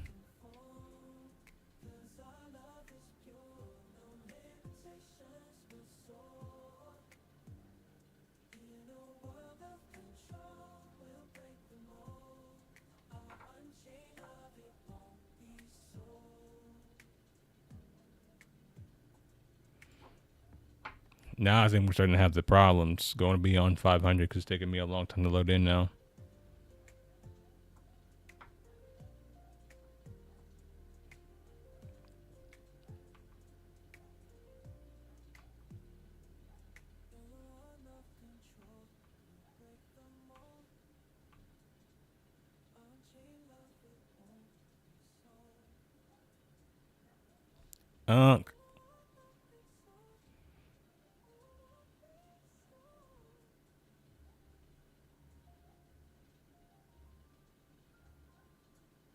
Spectrum and watching this game has actually become far more entertaining than the game itself. Yeah. Me and Portup had a little fight in the PTU, was it?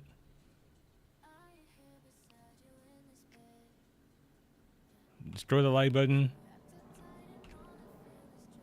Stuck in bed. There we go. Here's when the shit starts now.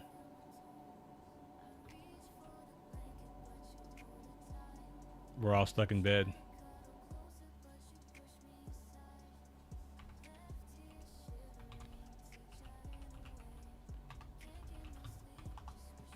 Oh, we're up. We're up.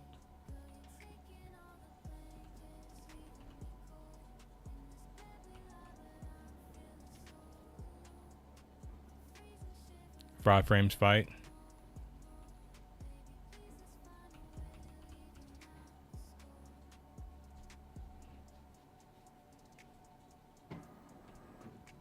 Here we go. Here we go. The stress test begins.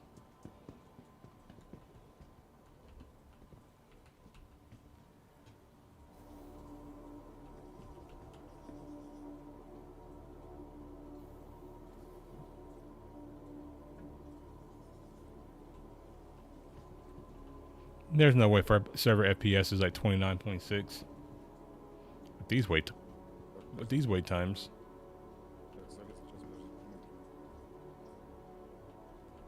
Got voices in my head and they're speaking Russian. No, stop it. Go away. I'm gonna go insane. I'm gonna jump out the window.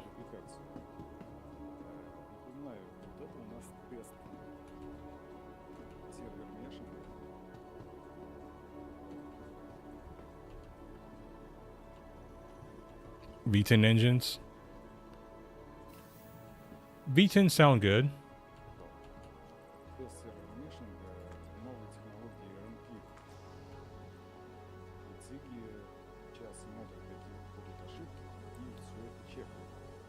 But the RB is still like my favorite sounding engine.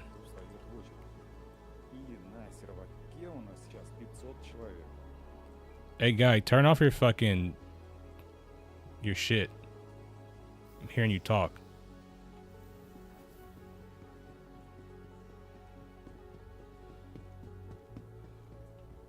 Old School 302 with Flow Masters. I can't run, comrade. That's true.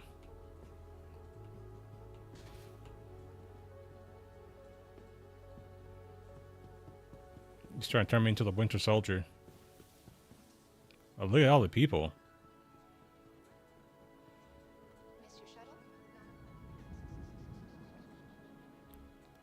This guy's dressed up like he's actually gonna go somewhere and do something. Like, bro, you'd be lucky if we fucking leave the hangar, bro. I can't wait till we have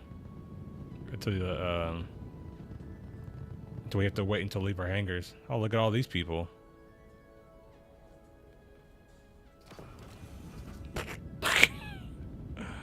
Oh, this is going so well. I wonder if I can clip in here. Can I get on top?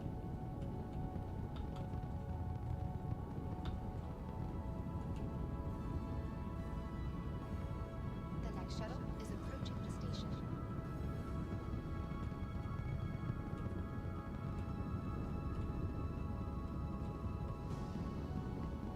Why not, Canop? It's, oh my god! It's going so fast! I can't keep up! Ah!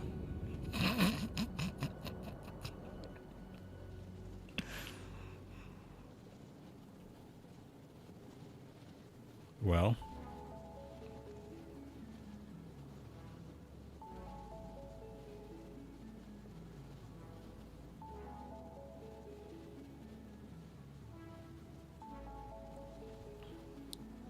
It was for science, okay?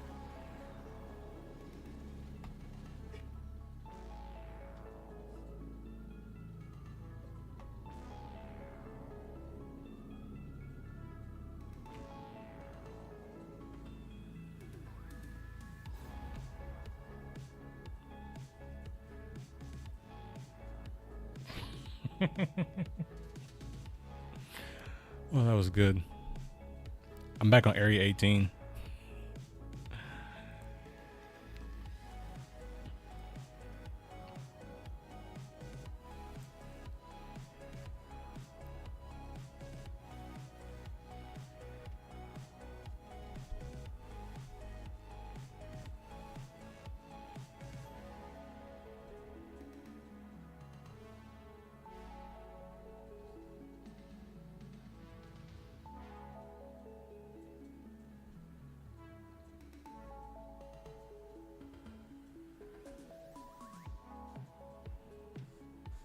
I don't think I'm gonna load back in. I'm gonna grab some water though, while this thing figures its life out.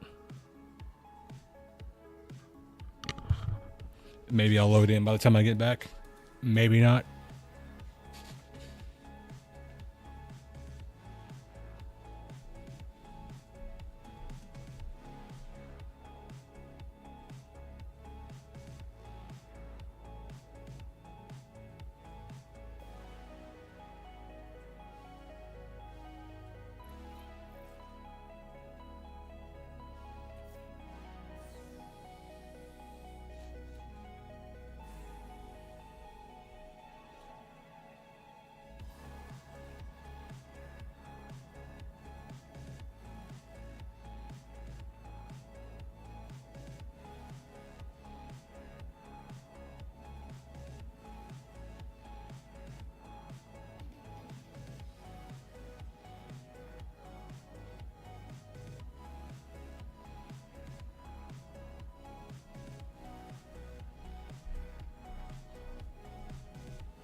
Oh, we'll actually load it in.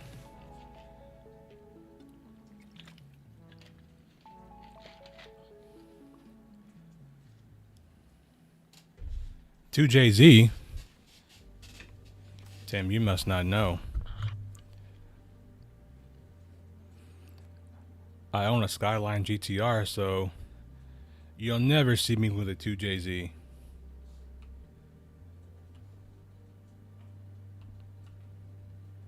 Hey, you there. Hey, girl. In my room. Help me get out of this bed.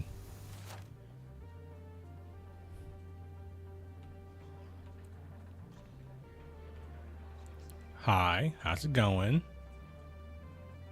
We're stuck here, so don't mind me. It's gonna get changed. Put it on something a little bit more comfortable. Just keep facing this way. I don't want you to see.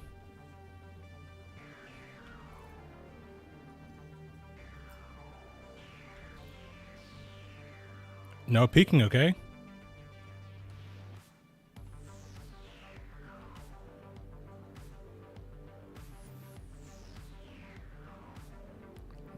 I know you do. That's how I actually found your channel. Just so happened we play the same shit too. Yeah.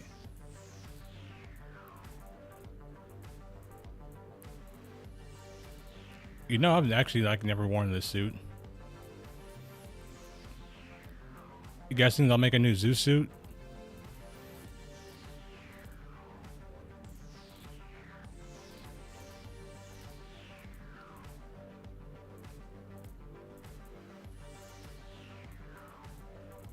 Well, let's just go with the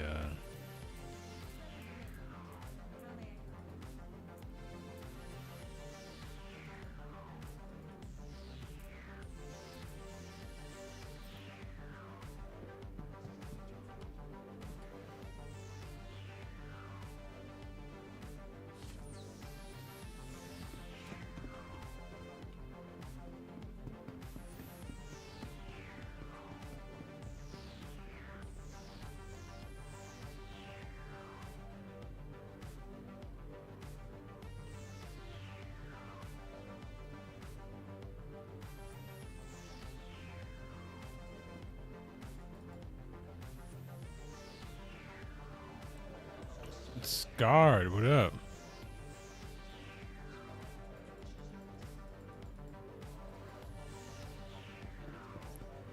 Can we get a hospital with stairs in the future?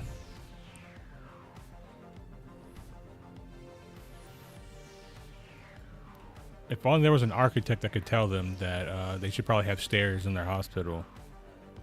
If there was only someone that we knew who played Star Citizen that was also an architect that can give them that little bit of information. If only we knew somebody.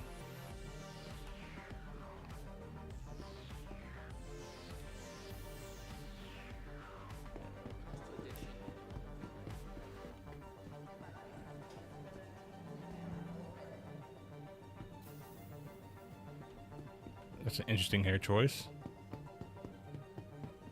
People walking in place. Love it, love it.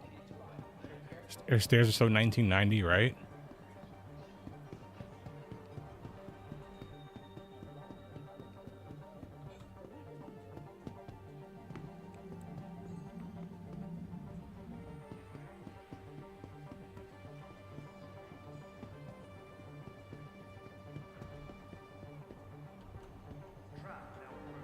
Broken elevators are the future.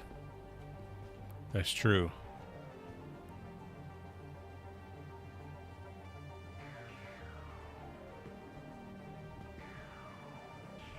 You know, I'm gonna go check the other one. So there's two.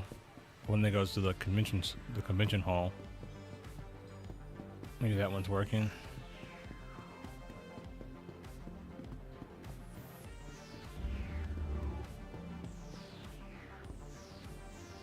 Memory leaks. Oh, fuck!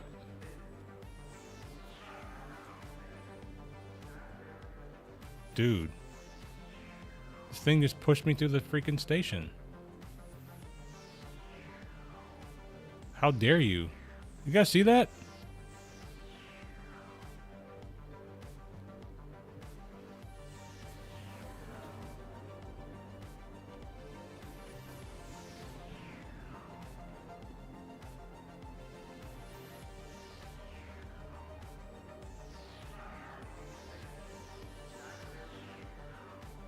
Just gotta like fall through, I guess.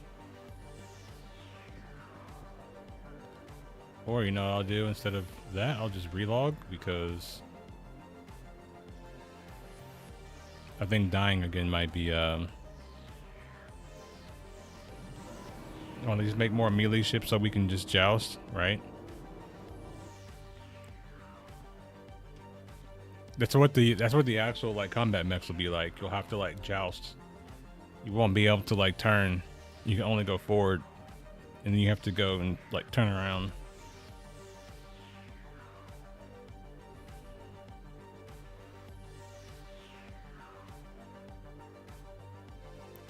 Thanks, Scart. Make sure you guys go check out his channel.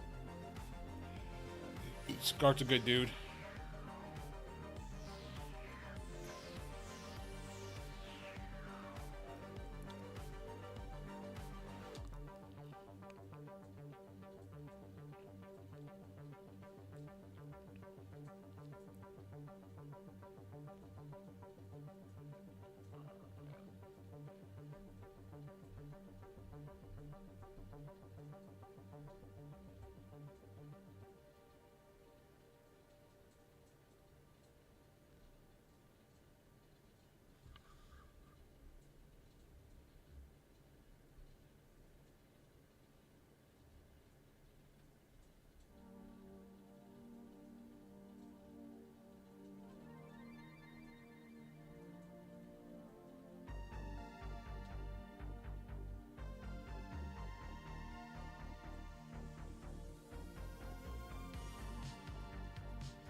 Make sure you guys sub to Timbo too.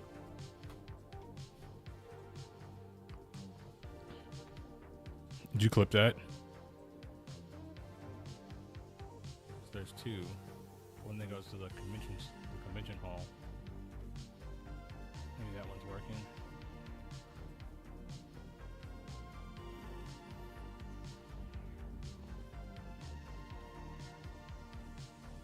Memory leaks. Oh, fuck!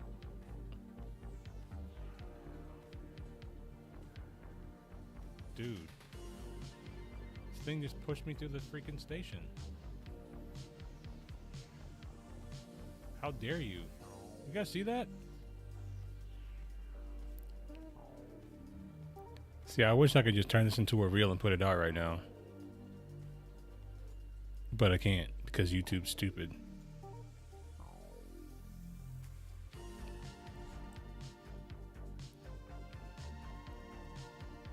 It doesn't work, no need to even bother. Servers are practically dead. Yeah.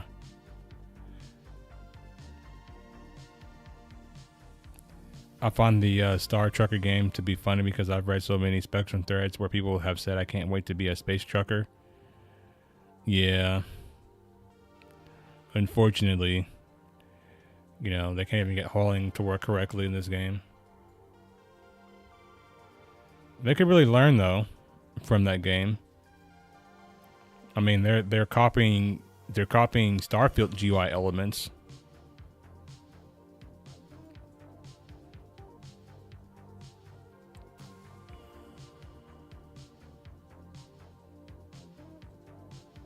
Yeah, I just got run by a tram, which is exactly what you want to happen during server meshing. Like getting hit by a tram. Like if you're not getting hit by a tram during server meshing, you're not doing it right. So we're doing it right.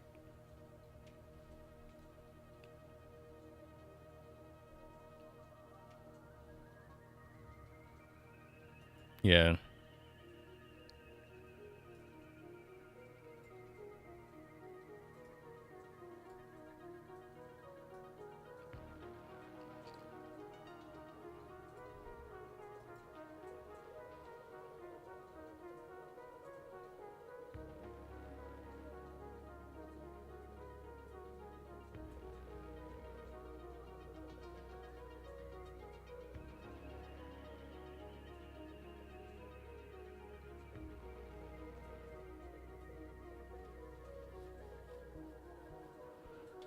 I don't understand why we have fucking trams. Like, you know, it should be like an actual city to where I can just hop on my little hover bike and just ride my ass to the space station. You know what I mean? Have to take these fucking trams that are unreliable.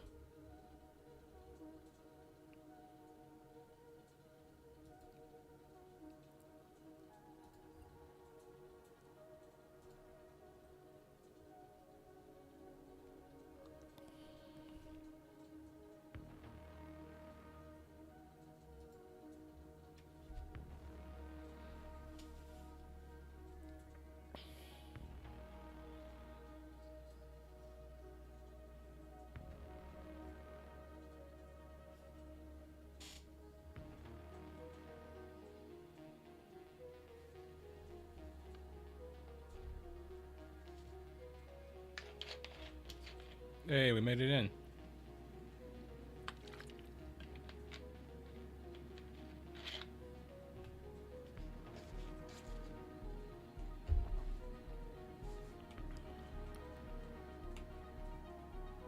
No, it'll take me 30 seconds to stand up.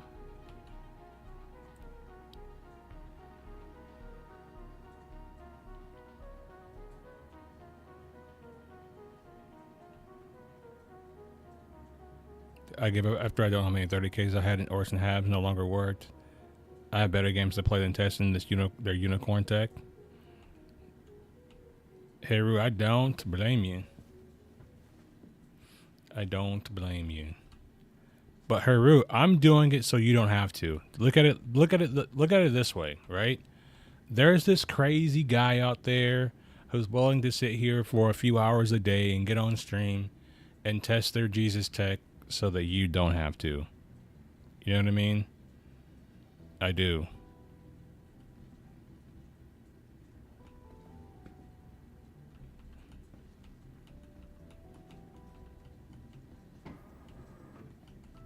Wow, that's the fastest opening door ever in my life. There we go.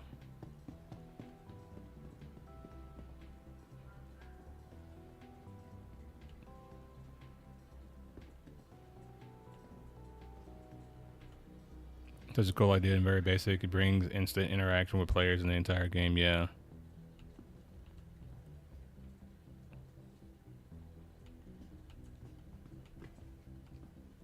I actually saw one of those sink when I was in the Navy, a skiff. I was on watch. I was doing topside rover on the ship. And there are these guys out there. They were doing maintenance on this barge. And they were in a skiff, but the water, like the tide was like really choppy. And so their skiff is just like taking on water. And they're having a hard time rowing their skiff back to where like the ladder is to get, you know, out of the skiff.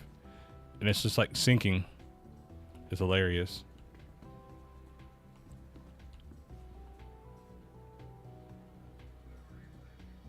I used to have 200 plus SC live streams on my channel. Some of them were like 8 hours long. I deleted them over a year ago and started targeting.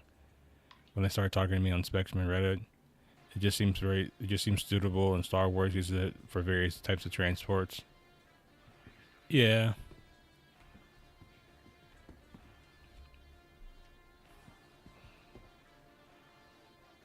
If they start targeting me, I'm just gonna get my money back and not play the game anymore. Somebody's already trying to target me though, but that's not gonna work out very well for them.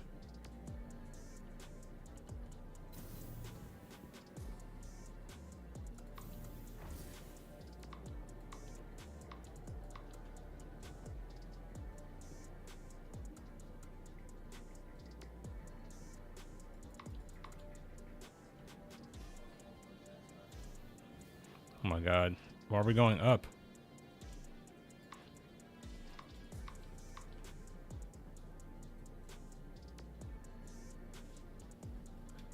Actually, I'm not that big into Star Wars. I mean, I like space stuff, but like, I don't know. Star Wars is not the end all be all for me. It's a great story. It's cool, but I'm not like a Star Wars nerd.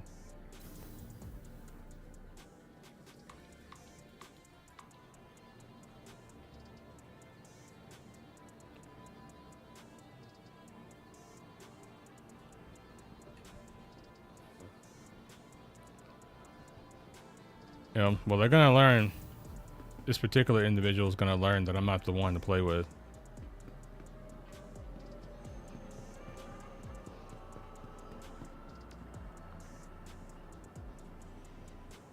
I defended an org years ago when they got attacked and labeled as racist. Called them Mandalorian Armed Forces, or MFD. It was such bullshit. The targeting was from then on. Yeah. The person that's targeted me is an actual racist though, so it's not gonna end well for them.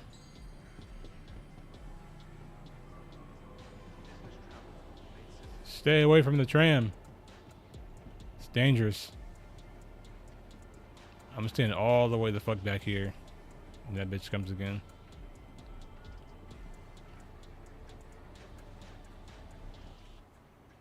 Oh god, how do I get hurt? I just took damage out of nowhere. Ow. The fuck?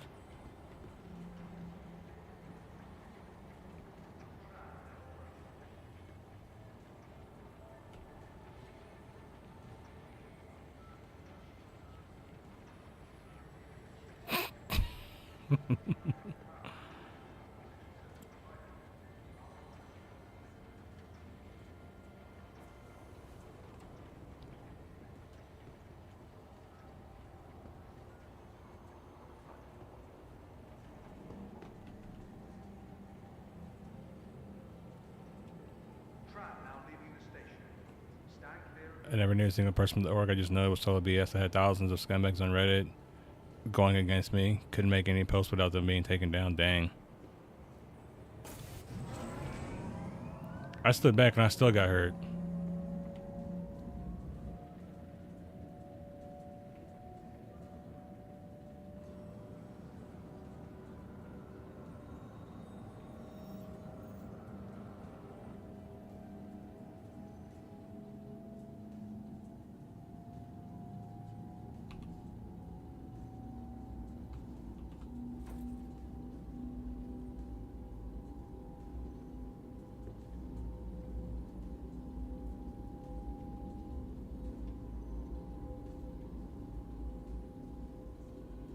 I actually ran into the kid recently on Spectrum who made all the stuff up and called him out. Every single person that saw the post gave him shit until CIG removed it all entirely.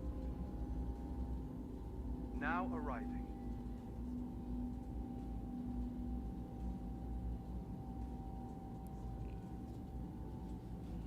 Yep. But y'all should have known what was going to happen when Disney bought it.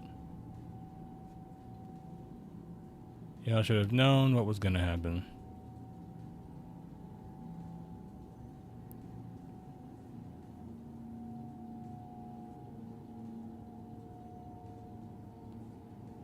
I trust Disney's about as far as I can throw them, which ain't very fucking far.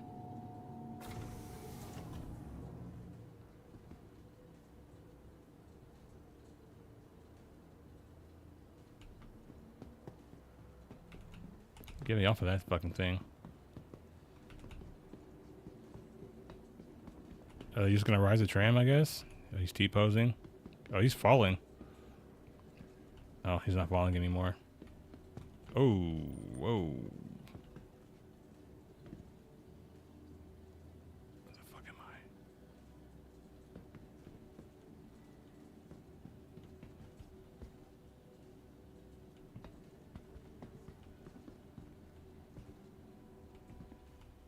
Oh, fuck.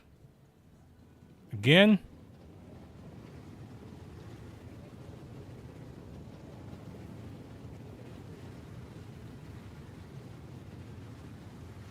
From what I heard, at least one person from the org lost their job at IRL because of the accusations.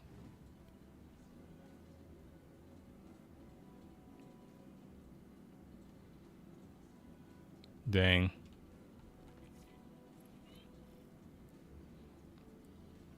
That's tough. How many players? I'll let you know as soon as I can use my Moby Glass. Correctly, anyway.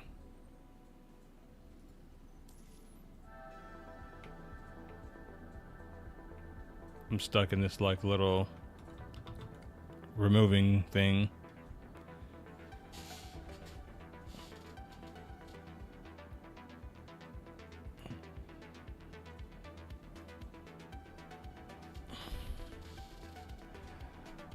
Left, right, it really doesn't matter. This is what happens when you polarize people into certain beliefs. Then you get this left versus right argument, not realizing that the real problem are the people that are stirring the pot.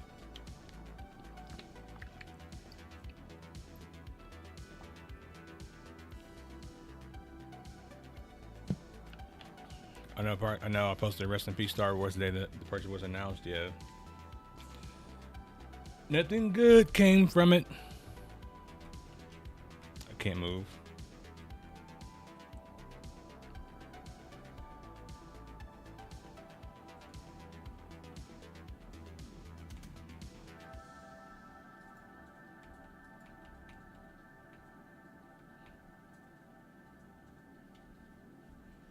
Guilty until proven innocent. It's a bad place to be in society.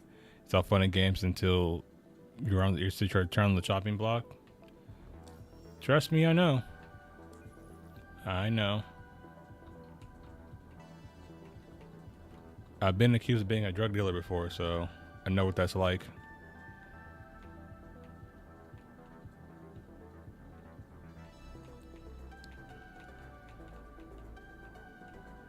Overreacting is a problem, yes, I agree. But you know, if you're polarized into certain beliefs, you know, like my thought process is if you're polarized into certain beliefs and you think the other side is just wrong because they disagree with you, that's a fundamental problem. And it's a problem that only the people who are stirring the pot can solve, right? But if you realize that it's all a game and your everyday people are not your enemy, you know, that's my philosophy anyway.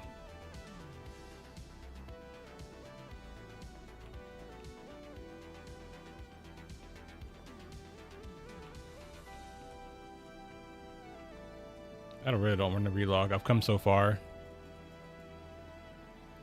But if I force crash, maybe I can come right back to the spot.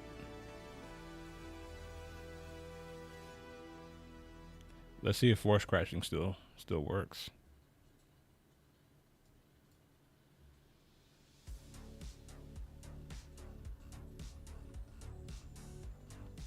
If I force crash, it should bring me right back here to the spaceport.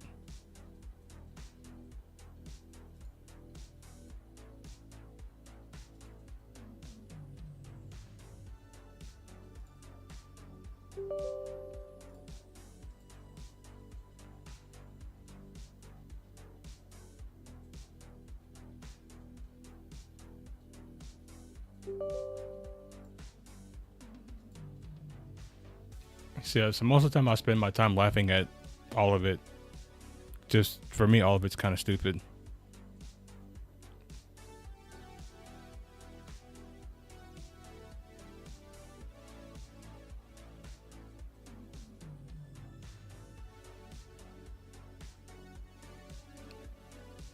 Like my childhood, like I went to a pretty much like a pretty much all conservative school, like charter school growing up.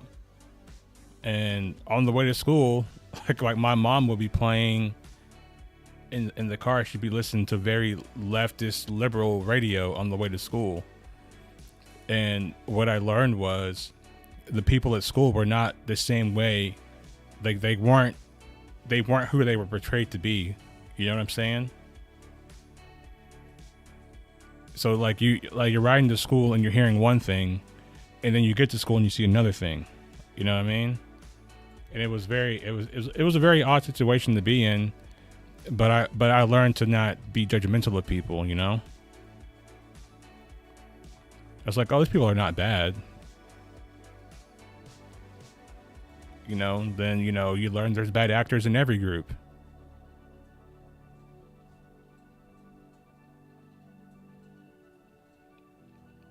Now the rest of the world's over here eating our fucking pets. That's what they're doing. They're eating hot dogs and shit.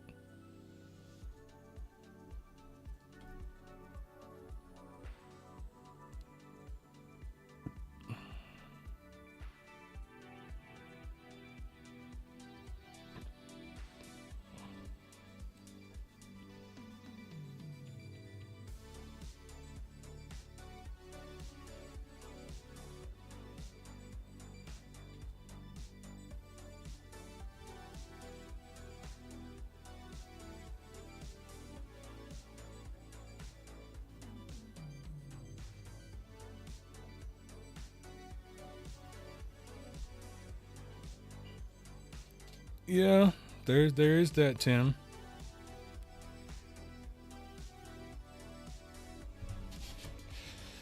People just need to learn, like, you know, like don't, like the old saying goes, don't judge a book by its cover. Actually get to know people, you know? Like, I'm black, Canop's white, and we've been friends since like 2nd grade. I've known Canop since the 2nd grade. Like, we grew up in each other's houses.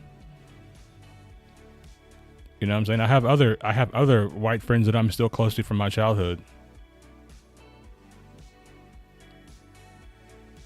And how me and Canop became friends was by not judging books by their covers.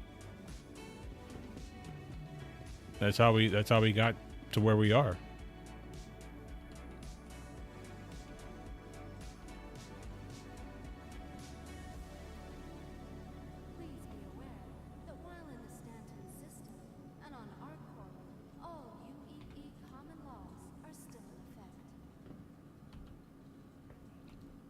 Ignorance is stupid. You should never be ignorant to the world.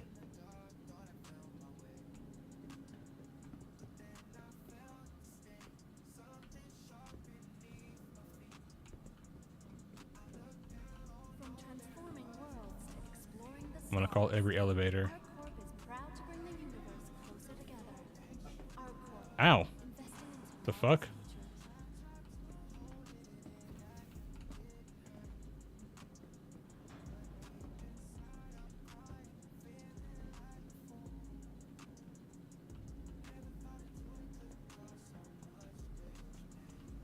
I know, it's so insane. This is how you know people are full of shit. So, like, I don't know how many people know this, but I'm vegan, right? And I used to be, like, in the vegan community here in San Diego, but I've been shunned, right? So, they used to do a lot of vegan activism. And I don't like activism. I think it's dumb. So, one day I asked them, I was like, so, like, I asked him, like, okay, so, like, there's 300 million animals in factory farming and all this stuff and that.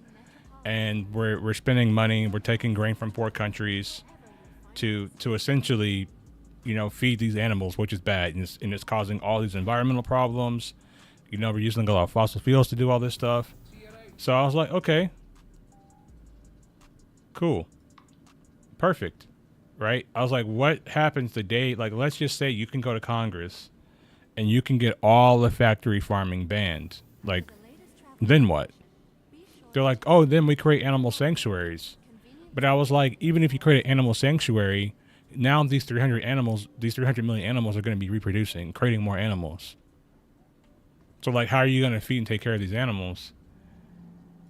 And they're like, well, we'll hire people. So, like, you're going to spend more money, more resources to care for all of these animals. I was like, the smart thing to do if you wanted to end it, but just to be to kill all the animals and not start it again. And they're like, we couldn't do that. We couldn't kill an animal like that. I'm just like, well, otherwise you're just going to be spending more resources to, you know, to fund this. And they're like, you're not vegan because you're talking about killing animals. I'm just talking about, okay, what's better for the future of humanity?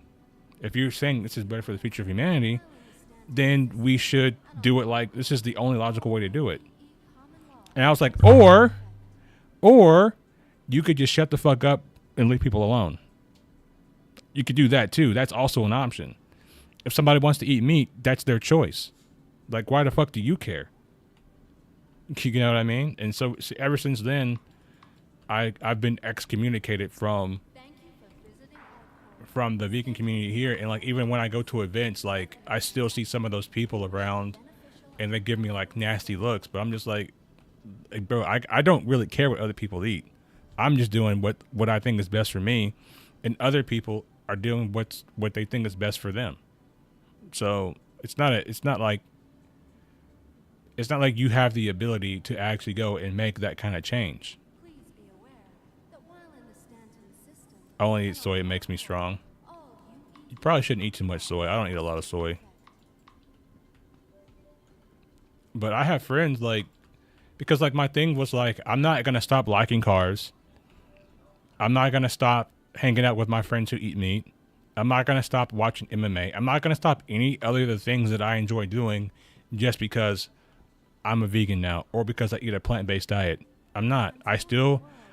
My car is more my GTR is more plant-based than most cars. Like, my car literally runs on ethanol, and my car runs on, there's this company called Renewable Liquids that make this high-performance motor oil that's made from plants.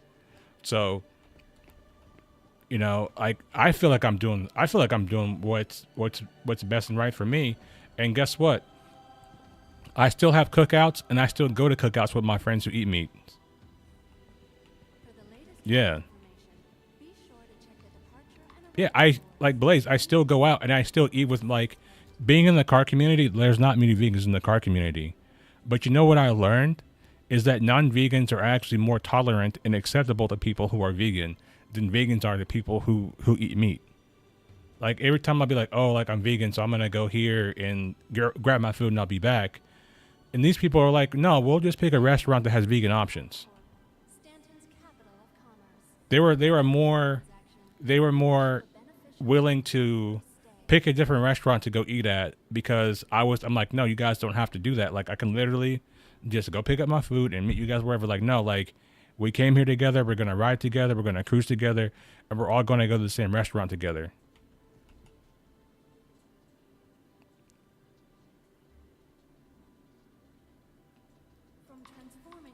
Yeah, but you really have to eat a lot of it to do that.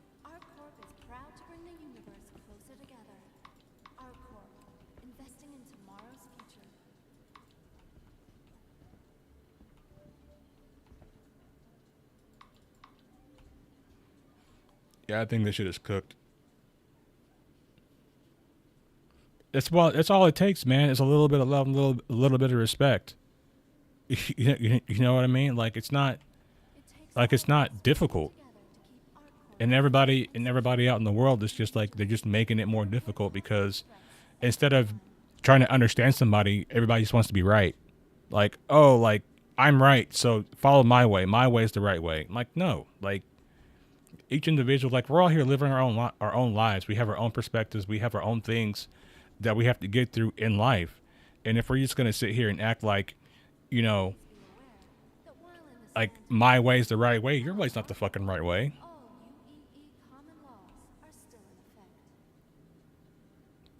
Destroy. That's exactly it. That's exactly it.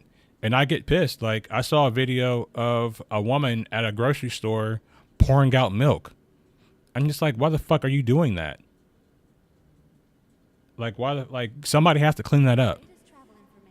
You know what I'm saying? If I was a judge, like, I seen a video of some vegans trying to like block a freeway, like they like the vegans, like the activism never goes after the people who actually are making the bad choices.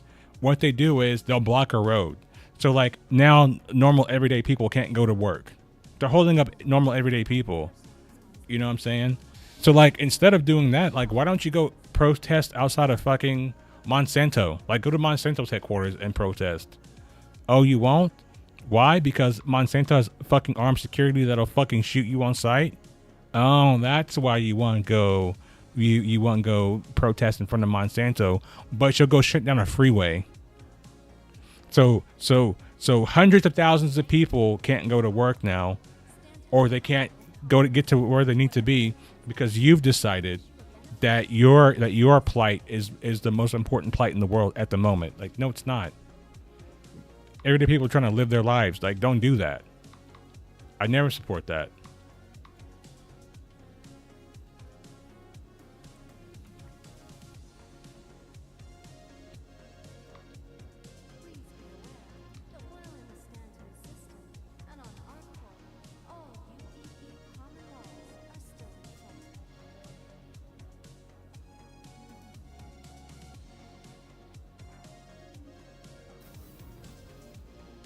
Oh, came back here. So let's see if I can go to my hangar now.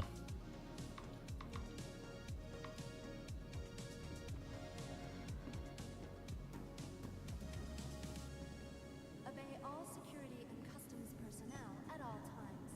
Their job is your safety.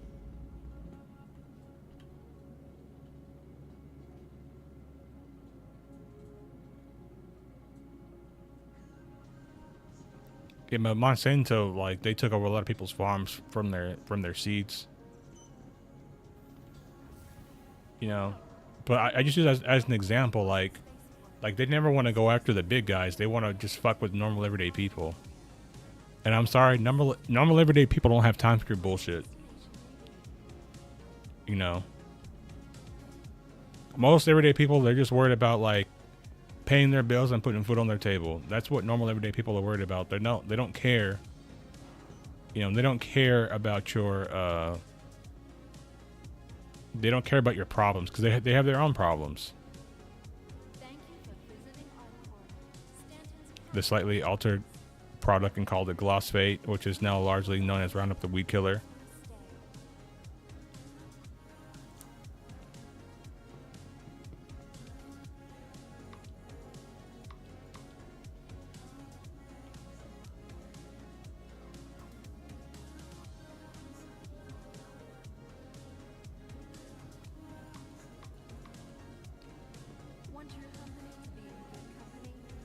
Binge. You're just in time to watch me suffer through server meshing for a little bit longer. It's going great. As you can see. They got leaning. He on that drink.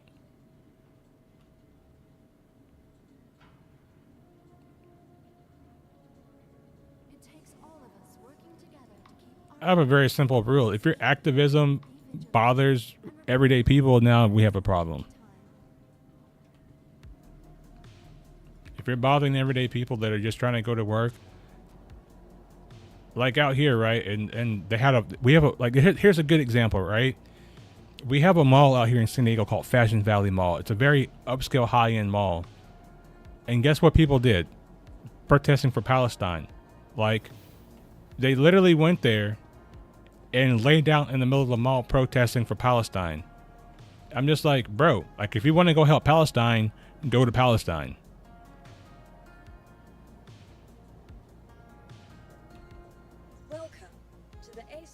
You know what I mean? Like why are you here? Like, go, like, if you actually want to help someone, you actually want to help solve the problem, go to where the actual problem is.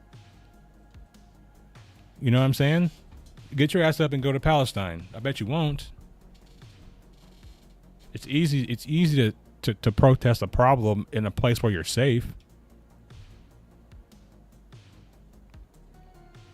Take your ass to Palestine. Take your ass to Israel. Put your ass in ground zero. Like, stop it. They're lucky that I wasn't there at Fashion Valley Mall when they're protesting. I would have just yelled at them, tell them to get the fuck up. People are here trying to work. People are here trying to work. We ain't got time for your fucking bullshit.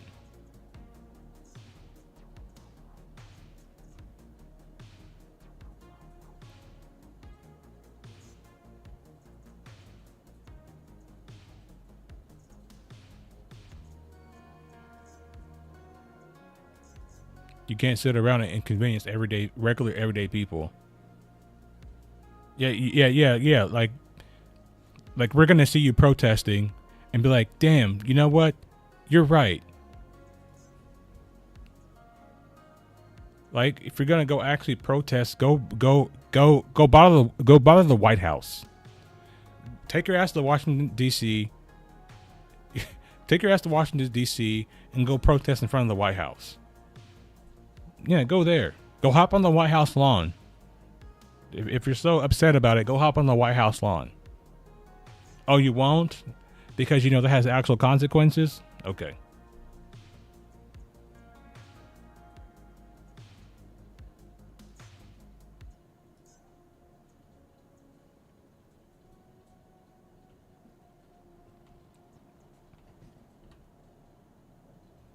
Like, I don't have enough time in the day to be worried about other people's problems. I got my own problems I need to fucking worry about. You dig?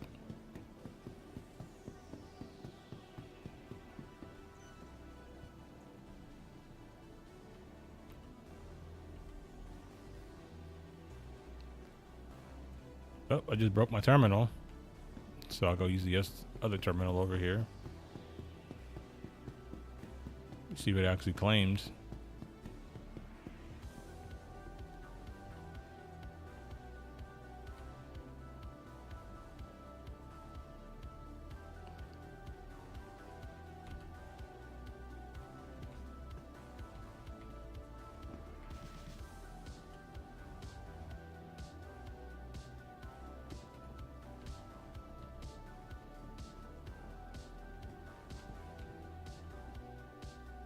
God.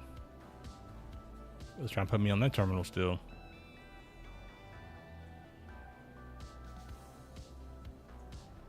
So remeshing is going so well, guys. Welcome to the ASOC It's fantastical. system.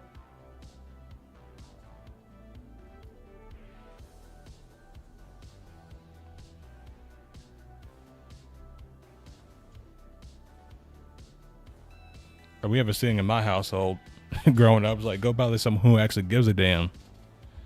And usually you couldn't find anybody that gave a damn.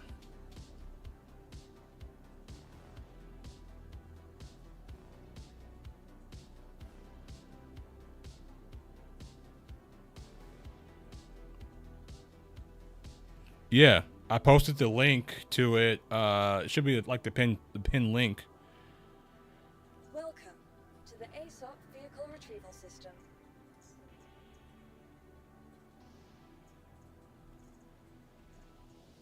It should be the pin link. So I encourage everybody to go give your feedback. And I just saw that Cameron posted a video talking about how they've taken down the master mode's feedback thread on Spectrum.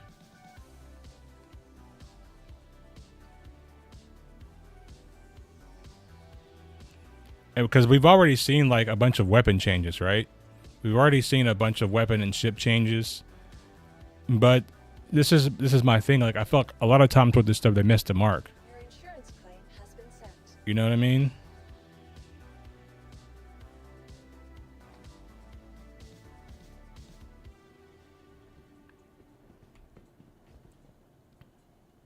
Oh, damn, I broke this one too. Shit.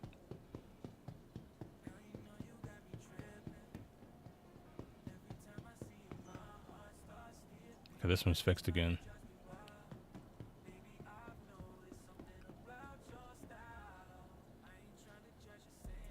As a casual side note, Space Marine 2 is extremely fun. I missed the 2017 flight model. If that's the same flight model as like 317, 318, I missed that one too.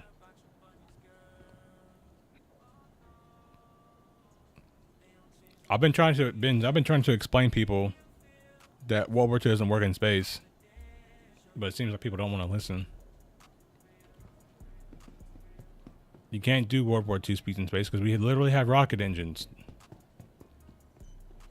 Like, we don't have to build energy the same way a regular... I say this a lot, like 317, between 317 and 3... When do we get master modes? 320? Between 317 all the way through the Slam Wars, I would say. That was like the peak. That was like the golden era of like flight in this game. Like flight's just so boring now.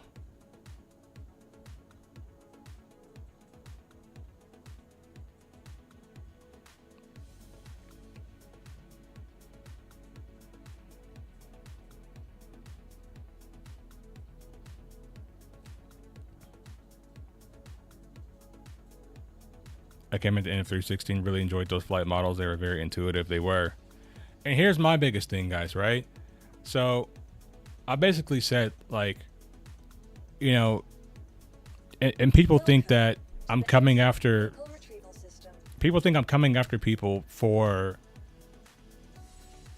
you know, with my comments. I'm not coming after anyone in particular. I'm coming at CIG. I feel like CIG is the culprit here.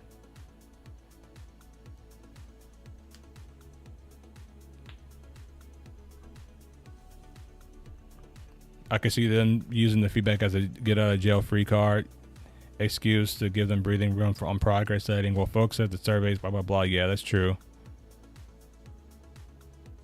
I remember when I got my first missed torpedo slinging battle bus, the rear thrusters had rotating visual animations, but they removed it soon after. Probably because it kept bugging out. But I was pretty much saying that, you know, it's CIG's fault for not explaining the previous flight model with gameplay. Like, they could literally be flying your ship and they can draw some lines on the screen and tell you, like, hey, if you want a tricord, combine your thrusters and move your ship in this direction.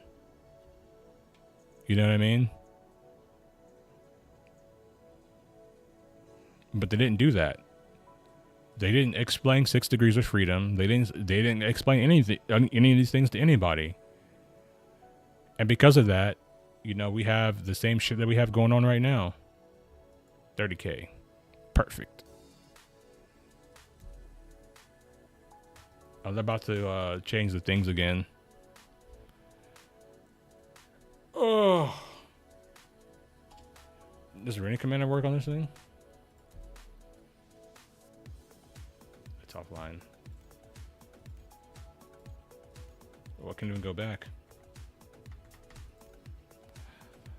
Well, we've seen that server meshing is a big cluster F at the moment.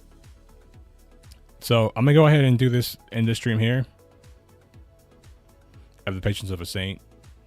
Yeah, I do. Support me though, guys, because support me. That way I can keep this stuff going. Like the videos, comment, share them, and we'll get more stuff coming out soon. But yeah, this stuff is a clusterfuck. And yeah, I'll see you guys tomorrow for another stream. Take care. Enjoy your day. It's pre-Friday, so get all your affairs in order for the weekend. And I'll see you guys next time. Peace.